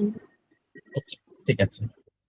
এটা কি বুঝতেছেন আপনারা? পিডিবি আগে এখানে কে কে ইউজ করছেন, এটা যদি একটু হ্যান্ড রেজ করতেন। প্রোটিন ডেটা ব্যাংক কি কেউ কখনো ইউজ করছেন? আচ্ছা, একজন ভাই ইউজ করছেন। আচ্ছা, ওকে, ঠিক আছে। তো এবার আসি যে এই যে প্রোটিনটা আপনি নিবেন, এই প্রোটিনটার ডিটেলসটা হচ্ছে দেখেন, এই যে যেখানে একটা লিটারেচার বলে পেপার আছে, এখানে দেখেন এই প্রোটিনের ডিটেলসটা কিন্তু এই প্রোটিন পেপারে পাওয়া যাবে। এখানে যারা হচ্ছে ডিপোজিটর, তারাই কিন্তু এই পেপারটা এখানে সাবমিট করছে। তো এই পেপারটা আপনি কই পাবেন? যে এখানে পাবমেডের একটা আইডি দেওয়া আছে, অথবা সার্চ অন পাবমেডে গেলে আপনি ডিরেক্টলি এই পেপারটা অ্যাক্সেস করতে পারতেছেন। এই যে দেখেন, structure of insulin dimer in an orthorhombic crystal, the structure analysis of a human insulin. তো ফুল টেক্সট আমরা কোথায় পাইতে পারি? এই যে এখানে লেখা আছে যে ফুল টেক্সট লিঙ্ক। ফুল টেক্সট লিঙ্কটাতে আমরা ক্লিক করি। আগে তো অনেক সময় দেখা গেছে এত জার্নালের ধার ধারছে না, মানে ঠিক আছে ছিল, বাট অনেক জায়গায় অনেক মানে খুব ভালো মতন গুছানো নেই, যে দেখা যাচ্ছে এগুলা স্ট্রাকচারাল বায়োলজি কাজ। তো এটাতে দেখেন পিডিএফটা, এটাতে ডিরেক্ট পেপারটা নাই, ডিওয়াই আছে এখানে একটা, দেখেন ডিওয়াইটাতে কোনটা ফেলছে। এই জার্নালটা কি আসলে ফোকাস করতেছে, বাট পিডিএফ তো থাকার কথা। ডাউনলোড পিডিএফ অফ আর্টিকেল, আমি এখানে যদি ক্লিক করি, আচ্ছা আমাকে এটা কিনতে বলতেছে, so এটা একটা প্রবলেম। আমি নর্মালি আপনাকে অন্য একটা স্ট্রাকচারের ইয়ে দেখাই।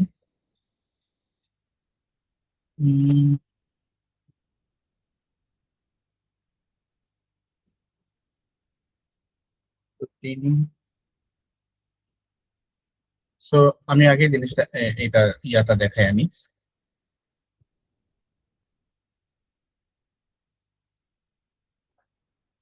তো এখানে যদি আমি অন্য একটা প্রোটিন লাইক হচ্ছে যেটা আমরা লাস্ট ক্লাসে দেখাইছিলাম, ফাইভ টিএক্সটি, ওই পেপারটার এই প্রোটিনটা, এই যে এইটা। তো এই প্রোটিনটা যখন আপনি সার্চ দিবেন, দেখেন এখানে কিন্তু একটা ডিটেলস দেওয়া আছে সেম। এটা হচ্ছে আপনার এসিএস এর পাবলিকেশনে, the rational design of selective benzodiazepine inhibitor, ultimately হচ্ছে এই যে পি50 5DXT এর এই যে PI3 এর ইনহিবিটর আর কি। তো এই পেপারটা দেখেন, এই পেপারটা কিন্তু ওদের এক্সিস্টিং একটা পেপার আছে, এই যে দেখছেন এই পেপারটাই কিন্তু এই পেপারটা। তো আপনাকে কিন্তু তখন কি করতে হবে, এই পেপারটা সম্পর্কে আপনার মোটামুটি তখন একটা আইডিয়া থাকতে হবে যে এরা কিভাবে কাজটা করছে, বা মনে করেন যে এই যে প্রোটিনের এই যে দেখেন এটা হচ্ছে ইনহিবিটর, এই একটা একটার সাথে কিভাবে বাইন্ড করছে, এটা আমরা আস্তে ধীরে বুঝে যাবেন। এটা নিয়ে আপনারা ওরিড হয়েন না, আপনি জাস্ট দেখাইতেছি যে কিভাবে জিনিসগুলো থাকে বা কোথায় আছে। তো এখানে যেটা হচ্ছে আর একটু ডিটেলস, ওইখানে দেখেন ওরা কিন্তু অনেক কিছু এক্সপেরিমেন্টাল করছে। তো এক্সপেরিমেন্টাল ডাটা থেকে তারপরে আলটিমেটলি এই প্রোটিনটাকে ওরা ডিফাইন করছে, দেন ডিফাইন করে তারা হচ্ছে এই ইয়াতে আপনার হচ্ছে পিডিবিতে তারা হচ্ছে ডিপোজিট করছে। তো আপনি কিন্তু এই প্রোটিনটা যখন অ্যানালাইসিস করতেছেন যে আপনার এই প্রোটিনটা দরকার, আপনি অবশ্যই অবশ্যই এই লিটারচারটা আপনাকে স্টাডি করতে হবে যে এইখানে কি বলছে, বা এখানে অ্যাক্টিভ সাইট কোনটা বা ইয়া কোনটা, সেটা কিন্তু আপনাকে অবশ্যই জানতে হবে। তো এখানে একটা ইয়াতে যেটা হচ্ছে স্ট্রাকচার সামারিতে গেলে আপনি এই পুরো ডিটেলসটা পেয়ে দিতে। আরো কিছু ডিটেলস আছে আমার এই প্রোটিনটাতে।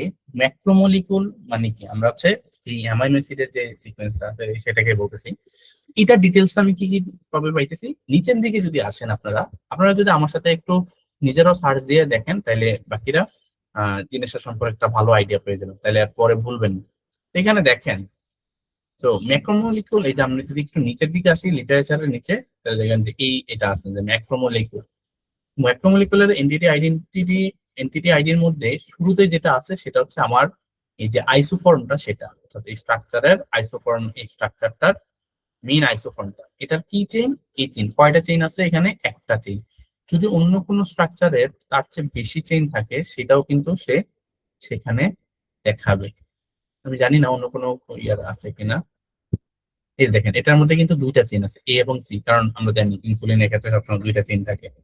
তো ইনসুলিন, এই যে দেখেন ইনসুলিনের ক্ষেত্রে দুইটা চেইন আছে, অন্যগুলোর ক্ষেত্রে, এটার ক্ষেত্রে দেখেন এটার ক্ষেত্রে আবার একটা চেইন, একটা চেইন আলাদা আলাদা আকারে আছে, এখানে দুইটা চেইন।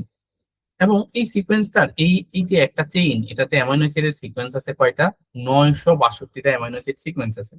অর্গানিজম কোনটা, সেটা হচ্ছে আমার হোমোসেপিয়েন্স।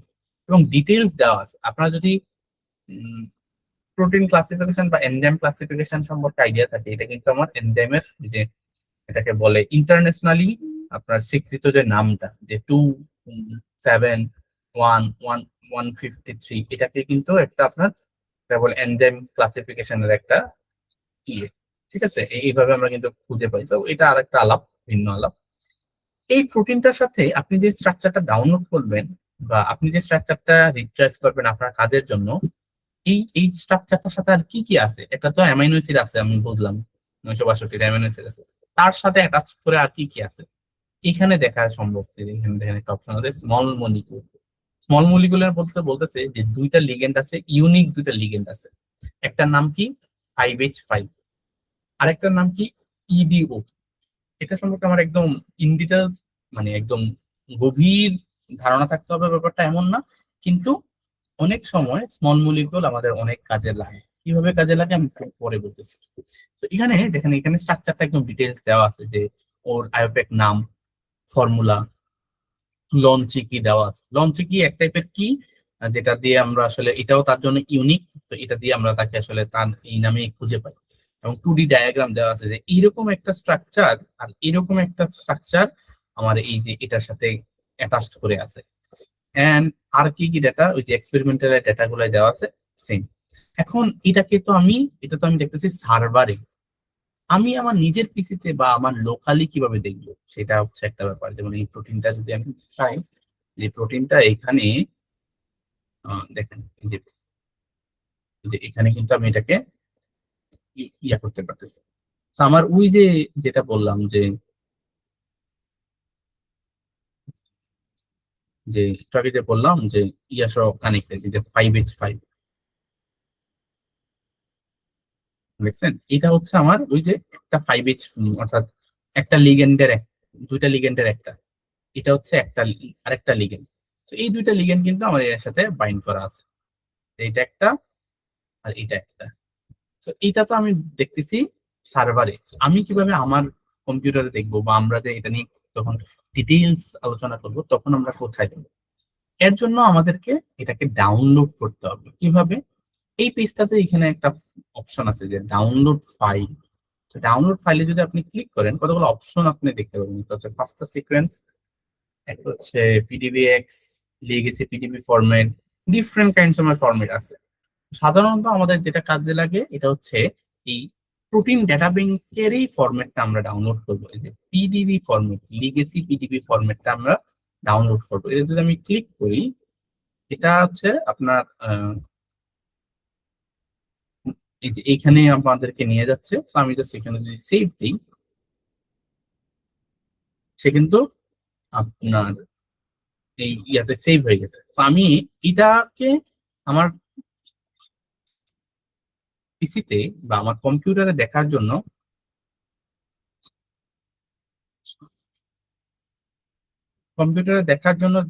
যেই সফটওয়্যার লাগবে সেটা হচ্ছে পাইমুল নামের একটা সফটওয়্যার, ভিজুয়ালাইজেশন সফটওয়্যার লাগবে।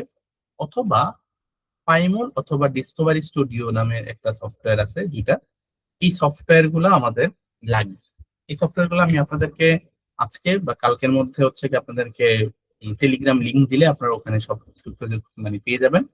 তো আজকে জাস্ট আপনারা দেখেন যে আমি আসলে কিভাবে করি। জাস্ট আমাদের পিসিতে যে পাইমুল নামের এক সফটওয়্যারটা আছে। তো দিস ইজ, এই যে দেখেন আমরা ওইখানে যে প্রোটিনটা খুঁজে পাইছি সেই প্রোটিনটাই কিন্তু এইখানে।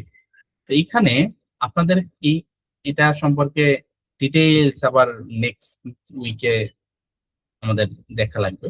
তো এখানে কোন কোন সিকোয়েন্স আছে সেটা তো আমার জানা দরকার। তো এইখানে একটা অপশন আছে যে সিকোয়েন্স। এই যে দেখেন, আপনারা যদি উপরে দিকে খেয়াল করেন যে আমি জাস্ট সবগুলোকে একটু অন্য কালার দিয়ে সাদা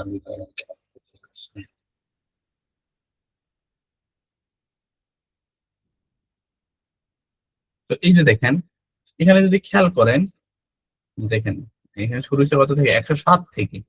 তো আমার এই অ্যামাইনো অ্যাসিডটা শুরু হয়েছে বা 900, প্রায় 900 প্লাস ছিল। এখানে এখানে শেষ হয়েছে, কিন্তু যেহেতু 100 প্লাস থেকে শুরু হয়েছে, এটা হচ্ছে 1000 এসে শেষ হয়েছে। এই যে দেখেন 5H5 হচ্ছে আমার একটা লিগেন্ড, এবং ইডিও এটা হচ্ছে আরেকটা লিগেন্ড। এবং এই যে 00 যেগুলো লেখা সেগুলো হচ্ছে এই প্রোটিনের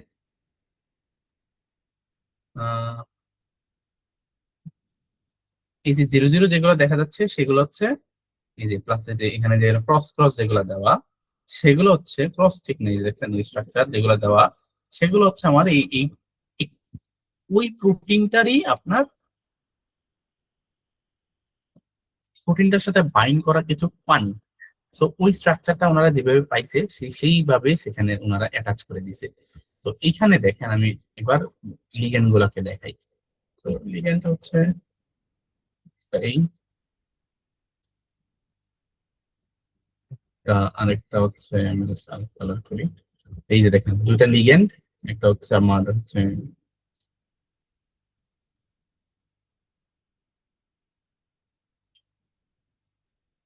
এই যে দেখছেন, তারা কিন্তু এইভাবে বাইন্ড করে আছে আমার এই প্রোটিনটার সাথে।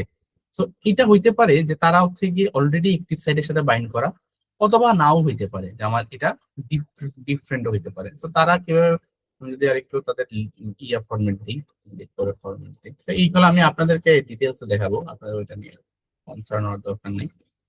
তো আমি যদি প্রোটিনটাকে পানিগুলাকে ডিলিট করে দিই, তাহলে দেখতে সুবিধা হবে।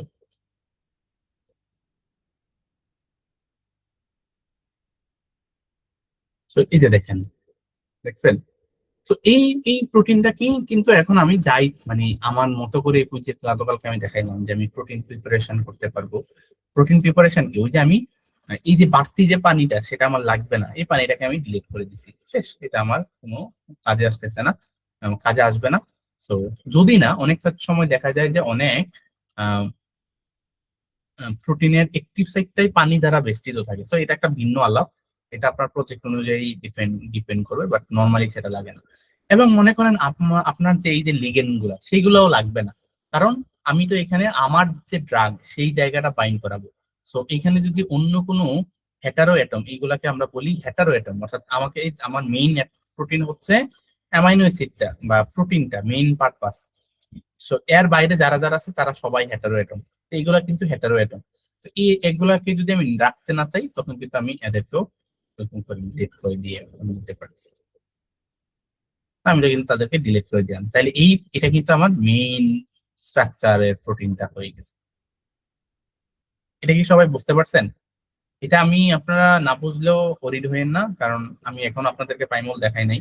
তো পাইমল আমি আপনাদেরকে কালকে ক্লাসে আবার, মানে কালকে বলতে নেক্সট উইকে যখন দেখাবো, তার আগে আপনাদেরকে পাইমল বা আর যে সফটওয়্যার গুলো আছে সবগুলো ইনস্টল করতে হবে আপনাদের পিসিতে। তো এটা আপনারা করে ফেলবেন, আমি আপনাদেরকে আজকে রাতেই ক্লাসের পরে গিয়ে দিয়ে দিব, সমস্যা নেই। তো এইভাবে কিন্তু আমি আমার প্রোটিন প্রিপারেশনটা কম শেষ করতে পারি। তো এই যে এখানে এখানে একটা ব্যাপার বলা হয়েছে যে আপনি যে কোনো কিছু প্রোটিন কিভাবে ডাউনলোড দিবেন, আপনার হয়তো পিডিবি ফাইলের প্রোটিন আইডিটা যেটা থাকে সেটার দিকে সার্চ দিলে আমি কিন্তু পেয়ে যাচ্ছি, লেখে যে আমি যদি জাস্ট এখানে এই পিডিবিতে আবার হচ্ছে আপনার কোনো কেস সেন্সিটিভ এর ব্যাপার নেই, কারণ আপনি যেভাবে লিখে দিবেন সেভাবে আপনাকে খুঁজে দেবে যে এটা সাইক্লিন ডিপেন্ডেন্ট কাইনেজ টু, এর জন্য যেমন আমি যদি আপনাদেরকে এটাতে দেখাই যে আমাদের যে প্রোটিনটা ছিল সেখানে কিন্তু দেখেন প্রোটিনের আপনাকে প্রোটিন স্ট্রাকচার আছে, এটা একটা ব্যাপার। আরেকটা দেখাই আপনাদেরকে।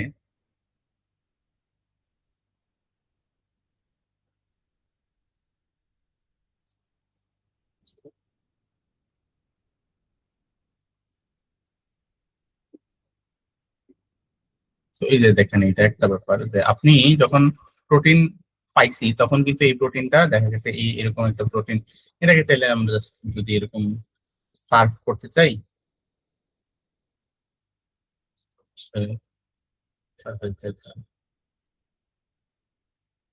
সরি এটা হচ্ছে এখানে দিব, সরি। দেখেন এটা কিন্তু এরকম সারফেস আকারে চলে আসছে আর কি। তো এই যে এইটার মধ্যে দুইটা চেইন, এই যে একটা চেইনে একটা চেইন বি, তো আমার প্রোটিনের আমার স্টাডি করা দরকার ইচ্ছে আমার চেইন এ নিয়ে, তো আমার কিন্তু তখন চেইন বি দরকার নাই, তো আমি এটাকে বাদ দিয়ে দিছি। কেন, আমার কম্পিউটেশনালি আমি যখন ইজিলি আমাকে অ্যানালাইসিস করতে ইজি হবে। তো এই জায়গাটাতে এরকম এই ভিজুয়ালাইজেশন যেগুলো যেগুলো দিয়ে আমরা এই প্রোটিন গুলাকে দেখবো বা তাদেরকে নিয়ে কাজ করব, তাদেরকে এইগুলা শেখা আমাদের জন্য জরুরি। এগুলাতে কিন্তু মনে করেন যে একদমই হাই কোয়ালিটি ছবি আসলে জেনারেট হয়, এগুলা কিন্তু কোনো ধরনের ইয়া হয় না। আপনি এখান থেকে পেপারে পাবলিকেশন রেডি জার্নালে এইভাবে সাবমিট করবেন, এই ধরনের বেটার ফিগার গুলাকে আপনাকে সাবমিট করতে হবে। এই এই হচ্ছে আপনার প্রোটিনের আলাপ। প্রোটিনের এই আলাপ মানে এটার মধ্যে কারো কোনো কিছু কি বোঝার আছে কিনা বা কোয়েশ্চেন আছে কিনা বলতে পারেন।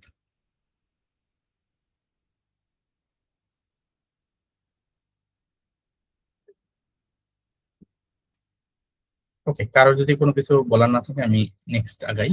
এই পার্টটা খুবই ছোট, মানে খুব একটা ইয়ে না, কারণ এটা নিয়ে আমাদের প্রচুর কাজ পরেও আছে। তো আমি জাস্ট একটা বেসিক আইডিয়া দিই আপনাদেরকে। যেহেতু আমি শুরুতেই বলছি আমাদের স্মল মলিকিউল নিয়ে কাজ, পেপটাইড নিয়ে ইয়ে না, বাট আমি যেহেতু শুরুতেই প্রোটিন নিয়ে আপনাদেরকে প্রোটিনের ব্যাপারে বলছি, তো প্রোটিন আর পেপটাইডের মধ্যে থিওরিটিক্যাল ব্যাপারে কোনো তফাৎ নেই, একই জিনিস। পেপটাইডটা ছোট, প্রোটিনটা বড়, অনেক মাল্টি সাব ইউনিট থাকে। পেপটাইড হচ্ছে কয়েকটা জাস্ট অ্যামিনো অ্যাসিড নিয়ে থাকে, জিনিসটা একই। যখন আমরা বলি যে প্রোটিন এবং স্মল মলিকিউল বা দুইটা কম্পাউন্ডের মধ্যে বাইন্ড হয়েছে, এটা হইতে পারে প্রোটিন এবং একটা লিগেন্ড, এটা হইতে পারে প্রোটিন অথবা পেপটাইড, যেটা আমরা বলি পিপিআই, প্রোটিন প্রোটিন ইন্টারাকশন, অথবা নর্মালি প্রোটিনের সাথে অন্য কোনো মলিকিউলের ইন্টারাকশন, একই ব্যাপার। তো যেই জায়গাটা আমাদের এখনো মিসিং আছে সেটা হচ্ছে স্মল মলিকিউলের আইডিয়া। তো স্মল মলিকিউল বলতে সাধারণত বোঝায় যে তাদের মলিকুলার ওয়েট হচ্ছে 900 ডাল্টনের কম, তাদেরকে আমরা বলি স্মল মলিকুল। এবং এদের সুবিধা আসলে কি? এদের সুবিধা হচ্ছে ডিফিউজ, ওরা মেমব্রেন, যে কোনো মেমব্রেনের অ্যাক্রস দ্য মেমব্রেন ওরা হচ্ছে ডিফিউজ হয়ে যেতে পারে, ওরা টার্গেটের সাথে বাইন্ড হইতে পারে, এবং ওদের বিভিন্ন বায়োলজিক্যাল অ্যাক্টিভিটি হচ্ছে মডিউলেট করতে পারে। এইগুলা আপনার পেপটাইডও করতে পারে, কিন্তু পেপটাইডের একটা বড় সমস্যা হচ্ছে পেপটাইড খুব দ্রুত ডিগ্রেড হয়ে যায়। তো এই কারণে পেপটাইড মডিউলেশনটা সাধারণত একটু ক্রিটিক্যাল এবং খুবই হাইলি এক্সপেন্সিভ একটা ব্যাপার হয়, এবং আপনার ওই ধরনের সাপোর্ট না থাকলে আপনি পেপটাইড নিয়ে কাজ করাটা একটু টাফ। কিন্তু স্মল মলিকিউল গুলো দেখা যায় যে আহ, আপনার মলিকুলার ওয়েট কিন্তু খুব বেশি না, কিন্তু একটা পেপটাইডের মলিকুলার ওয়েটে কিন্তু দেখা যায় যে 1 মানে 1.5 কিলো ডালটন, মানে 1.5 কিলো ডালটন, মানে কিলো ডালটন বলতে বলছে 1000 বা 1500 2000 3000 ডালটনে চলে যায়।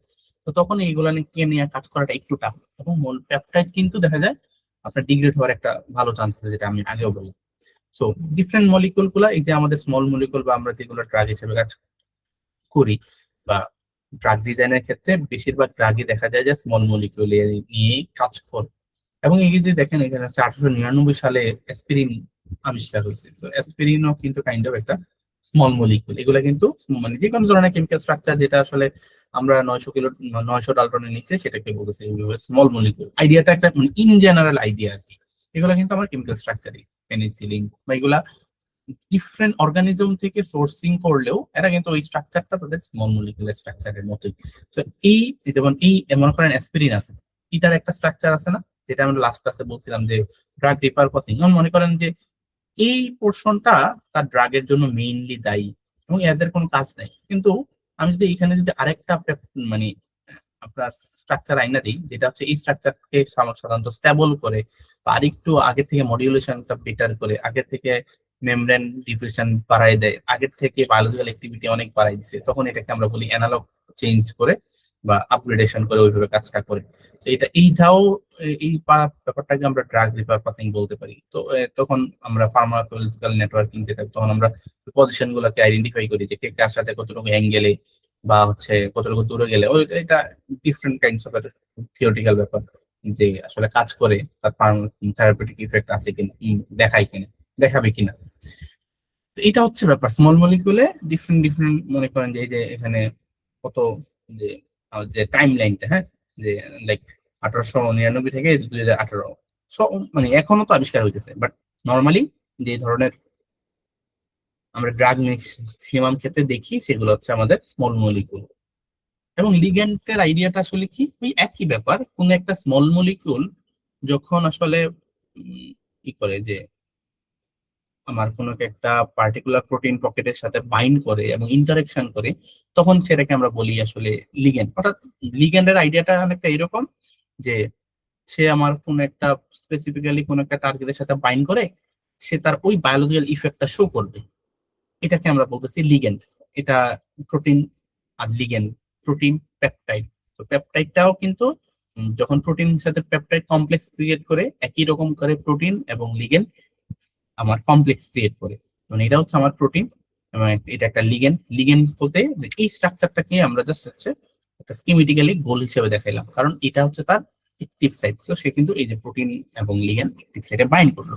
এবং সব লিগ্যান্ড কিন্তু আবার স্মল মলিকিউল না, দেখছেন, যে বাইন্ড করতেছে সে always ligand. Peptide could be ligand, কিন্তু পেপটাইডটা স্মল মলিকিউল না। স্মল মলিকিউল কোনগুলা, যাদের হচ্ছে 900 ডালটনের, তাদের হচ্ছে মলিকুলার ওয়েট কম।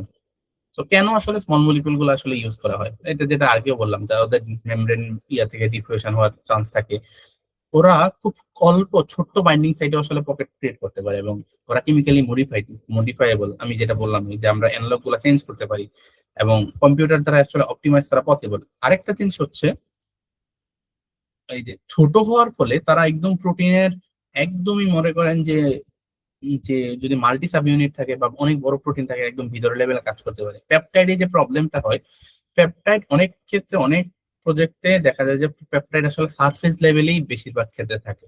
তো পেপটাইড সারফেস লেভেলে থাকলে যেটা সমস্যা, সে বিভিন্ন ফ্যাক্টর দ্বারা আসলে এফেক্টেড হয়, এবং এই জায়গাগুলোতে অনেক অ্যানালাইসিস করা সম্ভব হয় না, এটা একটা প্রবলেম। সো মানে ড্রাগ ডিজাইনের ক্ষেত্রে স্মল মলিকুল একটা ফ্লেক্সিবল ওয়ে বলা যায়, যে এটা নিয়ে কাজ করলে আমরা অনেক টাইপের অ্যানালাইসিস করতে পারি, কারণ এটা নর্মালি সে আম, এটা অনেক ভালো মতন করে বাইন্ড করে। তো আমরা ওই বাইন্ডিং অ্যানালাইসিস বা বাইন্ডিং অ্যাফিনিটি অ্যানালাইসিস এই সবগুলোই ভালো মতন করা সম্ভব। এবং লাস্টলি এটা আমি একটা জাস্ট ওই যে যে just কোন একটা সময়ের সাথে সাথে কিভাবে আসলে তার স্ট্রাকচারটা চেঞ্জ হয়ে গেল এই জিনিসটা একটু বোঝানোর জন্য জাস্ট দেখাচ্ছি যে এটা হচ্ছে আপনার ডাইক্লোরো আইসো প্রোটিরেনল। হ্যাঁ, এটা হচ্ছে 1957-এ আসলে ইয়া হয়েছে। আপনি যদি স্ট্রাকচারটা একটু খেয়াল করেন যে এইখানে একটা এখানে একটা ব্যাপার, আমি যদি স্ট্রাকচারটাকে তিনটা ভাগে ভাগ করি, এবং এটা এবং যখন প্রনিথালল হইছে, মানে পুরা ড্রাগটাই কিন্তু আলটিমেটলি বিটা ব্লকার। তো বিটা ব্লকার সাধারণত হচ্ছে কি যাদের আহ, এটা হচ্ছে যাদের ইয়া হিসাবে কাজ করে, কি যেন বলে, হাইপার টেনশন রিলেটেড ইয়ার জন্য কাজ করে, যারা ফার্মাসির আছেন আমাদের বেটার বলতে পারবেন। তো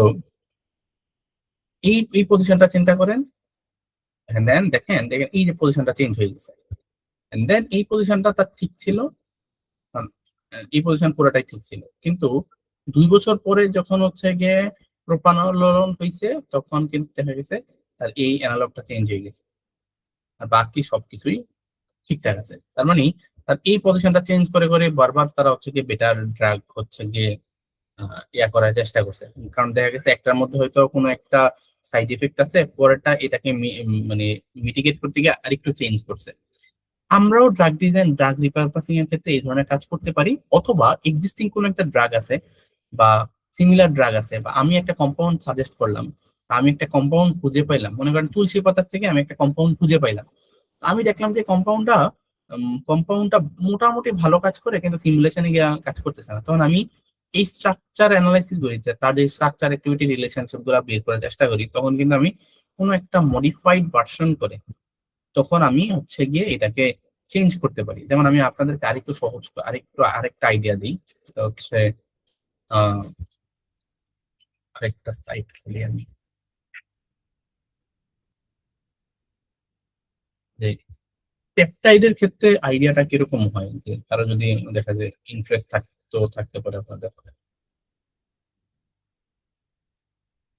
পেপটাইডের ক্ষেত্রে আইডিয়াটা অনেকটা এইরকম, মনে করেন আমার কাছে একটা পেপটাইড আছে, যেটা হচ্ছে আহ, যে একটু আগে যেটা দেখলাম যে আমার এই জায়গাটাতে পেপটাইডটা বাইন্ড করবে। তো পেপটাইডটা হচ্ছে এরকম, like, এটা তো ছোট, হ্যাঁ, মনে করেন 10টা অ্যামাইনো অ্যাসিড আছে, এবং এই জায়গাটাতে এবং এই সাইডটাতে হচ্ছে তার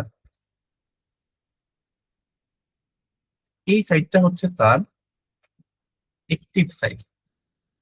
এখন পেপটাইড আমি যেহেতু জানি যে পেপটাইড হচ্ছে কি হয়, যে পেপটাইড ডিগ্রেড হয়ে যাওয়ার চান্স আছে, তো আমি যদি এই জায়গাটাকে এই পজিশনটাকে আরেকটু শ্রিঙ্ক করে নিতে পারি without without any changing in their characteristics, কিভাবে, যে আমি এই স্ট্রাকচারটাকে, আমি যদি লেন্থটা চিন্তা করেন, যে আমি যদি এই স্ট্রাকচারটাকে আরেকটু শ্রিঙ্ক করে আনাইতে পারি, এবং কিভাবে এই জায়গাটাকে কোনো কিছু দিয়ে মাস্ক করি। জাস্ট আমি ইন জেনারেল আইডিয়া বলতেছি, আপনারা এটাকে খুব কমপ্লেক্স চিন্তা করেন, ইন জেনারেল আইডিয়া। তাহলে কিভাবে হইলো, মানে আমি এখানে একটা পজিশন, আহ এখানে একটা খুঁটি ধরেন, আবার এখানে একটা খুঁটি ধরেন, আর আপনি এখানে দাঁড়ায় আছেন, আপনি দুইটাকে ধরে টান দিলেন, তখন কি হবে, এরা দুই দিকে এটা কাছে চলে আসবে না? কি মনে হয় আপনাদের, কাছে চলে আসবে কিনা?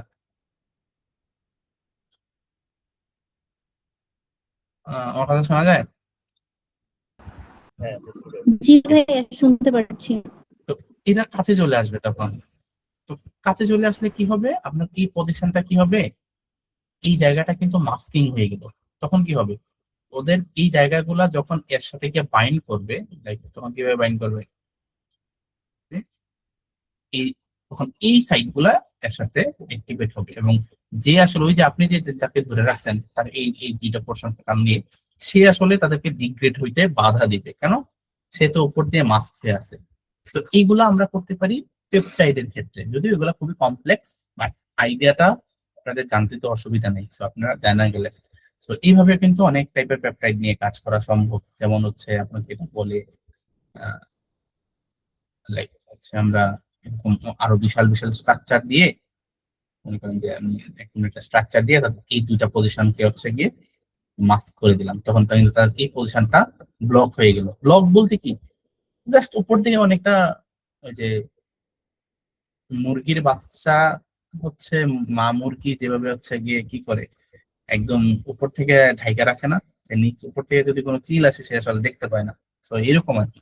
কিন্তু মুরগিগুলা কি আবদ্ধ হয়ে থাকে? মুরগিগুলো ওই ছোট জায়গার মধ্যে কিন্তু ইয়া করতে পারছে, তাদের কাজ করতে পারতেছে। তো এইটা হচ্ছে ব্যাপার আর কি। তো এইভাবে অনেকটা ইয়া করে, আমি আপনাদের কোন একটা সময় এইগুলোর ব্যাপারটা করে দেখাবো, তো সমস্যা নেই।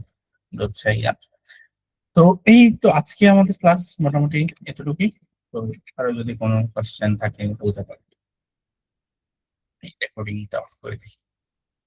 ওকে।